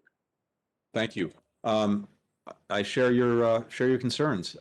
First, it was important for us to re-engage with the World Health Organization in order to actually be in the room and at the table to advance reform and to help deal with the deficits that are manifest in the organization. In our absence, others fill the void, and others may have no interest in actually seeing the World Health Organization become effective and have the tools it needs to deal both with this pandemic and future pandemics. So we're now actively engaged in doing that. And to your point, the first report that was issued, the so-called Phase 1 report, was not meant to be the final answer. We strongly support moving forward with the Phase 2 report, which the WHO is committed to doing, although the PRC is resisting that. And as we've said on many occasions, we have deep concerns about the methodology used on Phase 1 to include the inappropriate role that officials from China apparently played in that report. In parallel, though, to pushing with other countries to move forward with Phase 2, we have, as I think we talked about a little bit earlier, the president has ordered the intelligence community and the whole of government to dig into everything we know and can find about the origins of the virus, and he's given us 90 days to do that. We had an initial study that was done at his instruction back in March that concluded that there were two likely ways by which this happened. One was natural occurrence and transmission from animal to human. The other was a leak from a lab, but the report could not conclusively say it was one or the other. What we want to do now is see if we can make a better determination with some more certainty. So that's what we're working on. We're working both on the WHO track to make sure that they are doing what they need to do, and we're doing what we need to do. Last thing I'd mention very quickly is that, it's so important going forward that, one, we get an understanding of the origins, that we get accountability, but vitally, that we get change. And by that, I mean the responsibility of countries in real time to share information, to give access to international experts, to have transparency, everything that was absent in this case, and that is not acceptable going forward. And the WHO needs to be, among other things, in the lead on insisting on those norms and making sure that they're implemented. Thank you. One other question I have is, many Americans have expressed to me, I myself was unhappy with this decision, and I wanted to know if this is a change in policy of yours and the administration to fly flags of organizations, political organizations, at our embassies. I believe that it should be the United States flag only that flies above our embassies, with the exception of another government flag or military flag. But I would like to just know from you if this is a change in policy and we're going to expect this going forward. Political organizations should not have their flags flying above our embassies. And that is something that I believe strongly, and I believe many of my colleagues also believe, and I believe most Americans believe that as well. And so I would just ask that you reconsider this, because I think it is really setting a bad precedent going forward in how we represent our nation and on foreign lands. I appreciate that, and I understand the perspective. We've given Chief Submission the authority and discretion to make these decisions, and I think that in fact it actually puts our best foot forward, especially in countries that do not allow different groups, constituents, citizens to express themselves freely. We do, and I think that's actually a very important thing for the United States to do, and I believe that most Americans would support that as well. It's at the essence of our democracy. Gentlelady's time has expired. I now recognize Representative Chrissy Houlihan of Pennsylvania for 5 minutes. Thank you. I just want to confirm that you all can hear me okay. Yes, we hear you. Thank you. Thank you, Mr. Chair. And thank you very much, Secretary Blinken, for joining us. I want to kind of circle back to something that happened a little earlier in the conversation and affirm that the State Department has verified time and time again that the UNFPA does not support China's harmful, coercive family planning policies. And I'm really, really pleased that the administration has requested now record levels of funding for this critical program, the UNFPA. 56 million has been requested in this budget, and that's the highest level that's ever been requested by a U.S. administration. It has been a little while since that's been the case, that we've been funding the UNFPA. So my first question is, how do you envision working with the UNFPA to support its core work, as well as the important assistance of girls and women in humanitarian settings? In short, how will we be able to reinvigorate our commitment to the UNFPA, sir? Well, I think we're just getting started, and as you pointed out, we have taken these steps to resume the funding consistent with the law, and I think that's very important.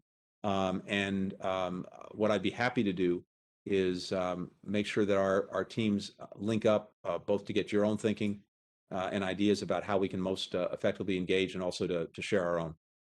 I would very much welcome that opportunity. I'm very enthusiastic about the purpose and mission of the UNFPA, and very grateful that we are once again reclaiming that important responsibility that we have to the globe. Similarly, unfortunately, that while I am happy to see the administration is re-engaging with UNFPA after quite a lot of years of absence, unfortunately, it looks as though the UK is doing the exact opposite. The current UNFPA's biggest donor is now making severe cuts to its foreign assistance programs. So if I could, sir, I was wondering if I could ask for you to engage with other donors at your upcoming June 30th Generation Equality Forum in Paris to coordinate a funding response to fill that gap that will be created by these cuts by the United Kingdom. Is that something that I can ask for you to do? Happy to take that up. Thank you. I appreciate that. And then my final couple of minutes, I'm really also passionate about global learning and learning loss, particularly over the last 15 or so months with the pandemic. 90% of our world's learners have been impacted by COVID-19 related school closures. And history definitely teaches us that the longer that students are out of school, the less likely it will be that they can return. And so as the lead sponsor of the Global Learning Loss Assessment Act, I very much believe that the U.S. foreign assistance should address longstanding inequities that are exacerbated by this pandemic, especially access to education, and especially for girls. And I'm concerned that the budget request that you all put forward doesn't include sufficient funding for education and would result in the United States scaling back our support for children and youth at the very time when we most need to be stepping up. So if you wouldn't mind, sir, speaking to how our foreign assistance can help students and education systems recover from the pandemic and improve the delivery of quality education, especially for girls and other marginalized children and youth. Yeah. First of all, I very much share your concern. We had a pre-existing concern, obviously, about the fundamental importance of education and gaps that we see around the world, and that concern has been dramatically exacerbated by COVID-19. And of course, we've experienced that ourselves, but we know that it's even the impact is even worse and much greater in many other countries. I'm happy to look at this and would welcome getting any information or ideas that you have. I believe that in a variety of ways and through very different and different programs, we are adequately resourced to advance this mission. In some cases, there are, as a result of technology, greater efficiencies that we can bring, where we can actually do more with less. So in some cases, that's the case. Having said that, I'd welcome looking at anything your office has, and we can take a close look at that. You have gone 3 for 3. I really appreciate all of your feedback to me and all of your commitments to me. I will look forward to our teams connecting so that we can move forward on all of this. And with that, I yield back the remainder of my time. Thank you. Gentlelady yields back. I now recognize Representative Peter Meyer of Michigan for 5 minutes. Thank you, Mr. Chairman. Before I begin my question, I would like to yield 1 minute to Representative Young Kim of California. 7 yields.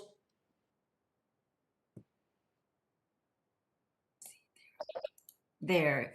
Thank you, Congressman Meyer. Secretary Blinken, it's good to see you again.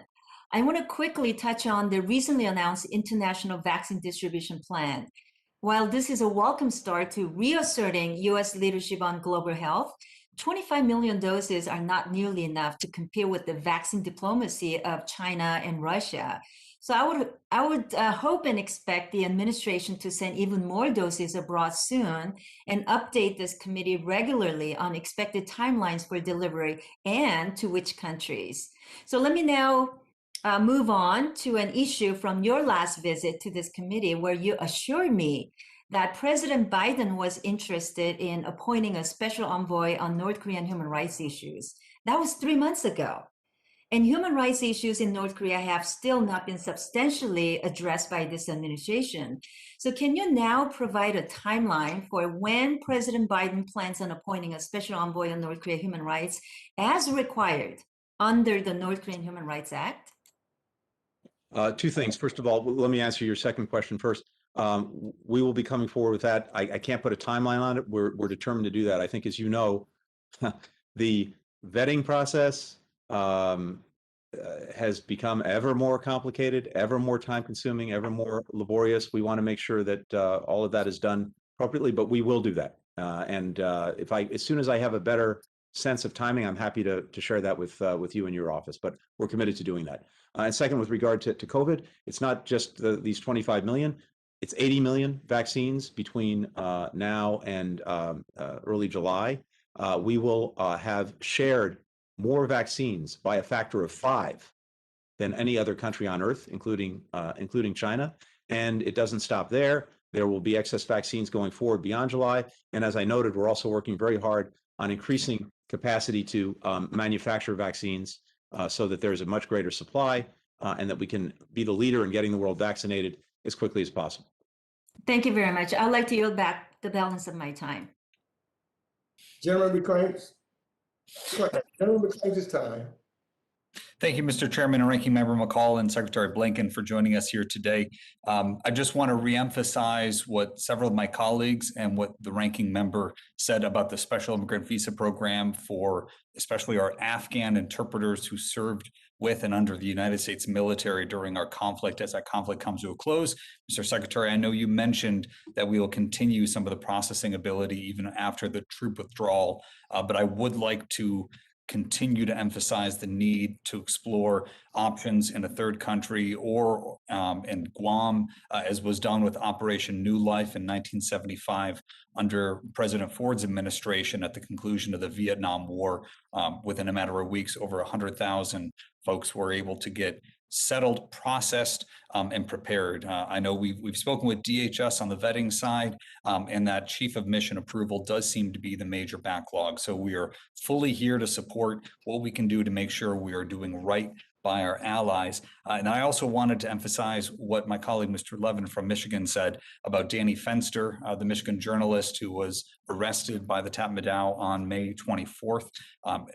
I know you've already spoken to those efforts. I just wanted to, again, emphasize our need to make sure that American citizens who are being held in custody overseas, especially those in an evolving conflict, as in Myanmar, are being taken care of. And we're doing everything we can to get and secure their safety. I have a large Burmese population in my district. I've spoken with them on multiple occasions. I was heartened to see that Chevron and Total have suspended some dividend payments to the Mogi pipeline in the Yadana field. But I just wanted to ask, Mr. Secretary, as the State Department had additional conversations or work with our ASEAN allies and others to locate and freeze Tatmadaw assets located offshore, such as in Thailand and Singapore? Yes, first of all, I appreciate all of your comments very much, and agree with you. Second, yes, we're looking at various ways to both to make sure that the military regime does not enjoy the benefit of assets that allow it to keep going. For example, we're encouraging countries that are invested in enterprises that directly support the military regime to reconsider those investments. And we're in close conversation with many countries, ASEAN members, focused on Burma. Thank you, Mr. Secretary. Please let us know of any additional assistance we can provide. We do not want to see Myanmar become a failed state. We have ethnic armed groups throughout the region looking to exploit that security situation. And with that, Mr. Chairman, I yield back. Thank you. Thank you. The gentleman yields back, and the all time for questions have now expired. I want to thank the Secretary for giving us 3.5 hours. I know that there's one or two other members that were waiting for questions. I apologize to you. I know how it is to be on the bottom row. I've been there, I was there for a while, but the Secretary has given a tremendous amount of his time.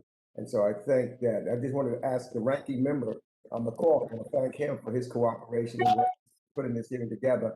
Do you have any quick closing additional comments before we close? No, just thank you, Mr. Chairman, and thank you, Secretary, for your 3.5 hours. I know you're a busy man.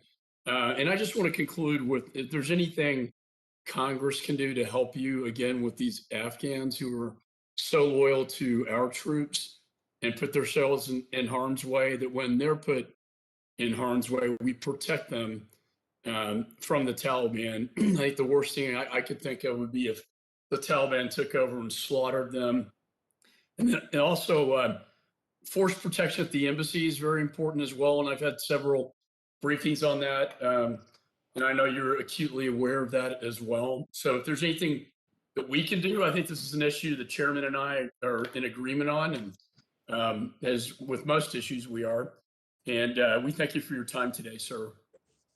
Great. Well, thank you very much, Mr. Chairman, Ranking Member Call. Really appreciate all of this time with the members. I especially appreciate the, I think, very good, important conversations we've had about so many different issues, and I really appreciate the spirit in which we're having those conversations. I apologize to colleagues who didn't get a chance. I have obligations to another committee in the House in just a short while, but I'm happy offline to try to speak to folks who didn't get a chance to get questions in today and follow up that way. So Let me thank you. again, thank you. Let me thank you for that, Mr. Secretary, because, you know, it's been a short time since you last testified before this committee, and your work has taken you, among other places, from Tokyo to Brussels to Kabul to Reykjavik, and most recently back to our own hemisphere in San Jose. So we know that your schedule is jam-packed. Your itinerary is proof positive of the urgent challenges that U.S. foreign policy must address, from non-proliferation to conflict resolution, from migration to climate change, from rebuilding democracy-based alliances to countering malign or corrupt actors. So In your first appearance before this committee in March, you laid it out at a high level for foreign policy and management priorities of the administration. But this budget request puts the administration's money where its mouth is. And I look forward to continuing to engage with you and the administration as we move forward with the activities identified by fiscal year 22 and the budget requests, including on our priorities I and many other members have shared with you today. Asking him again, thank Ranking Member McCall for his partnership and working in a bipartisan way on this committee. Good luck on your next committee hearings, and thank you for being before the House Foreign Affairs Committee in such a short period of time. We look forward to the next time. As a now is now adjourned.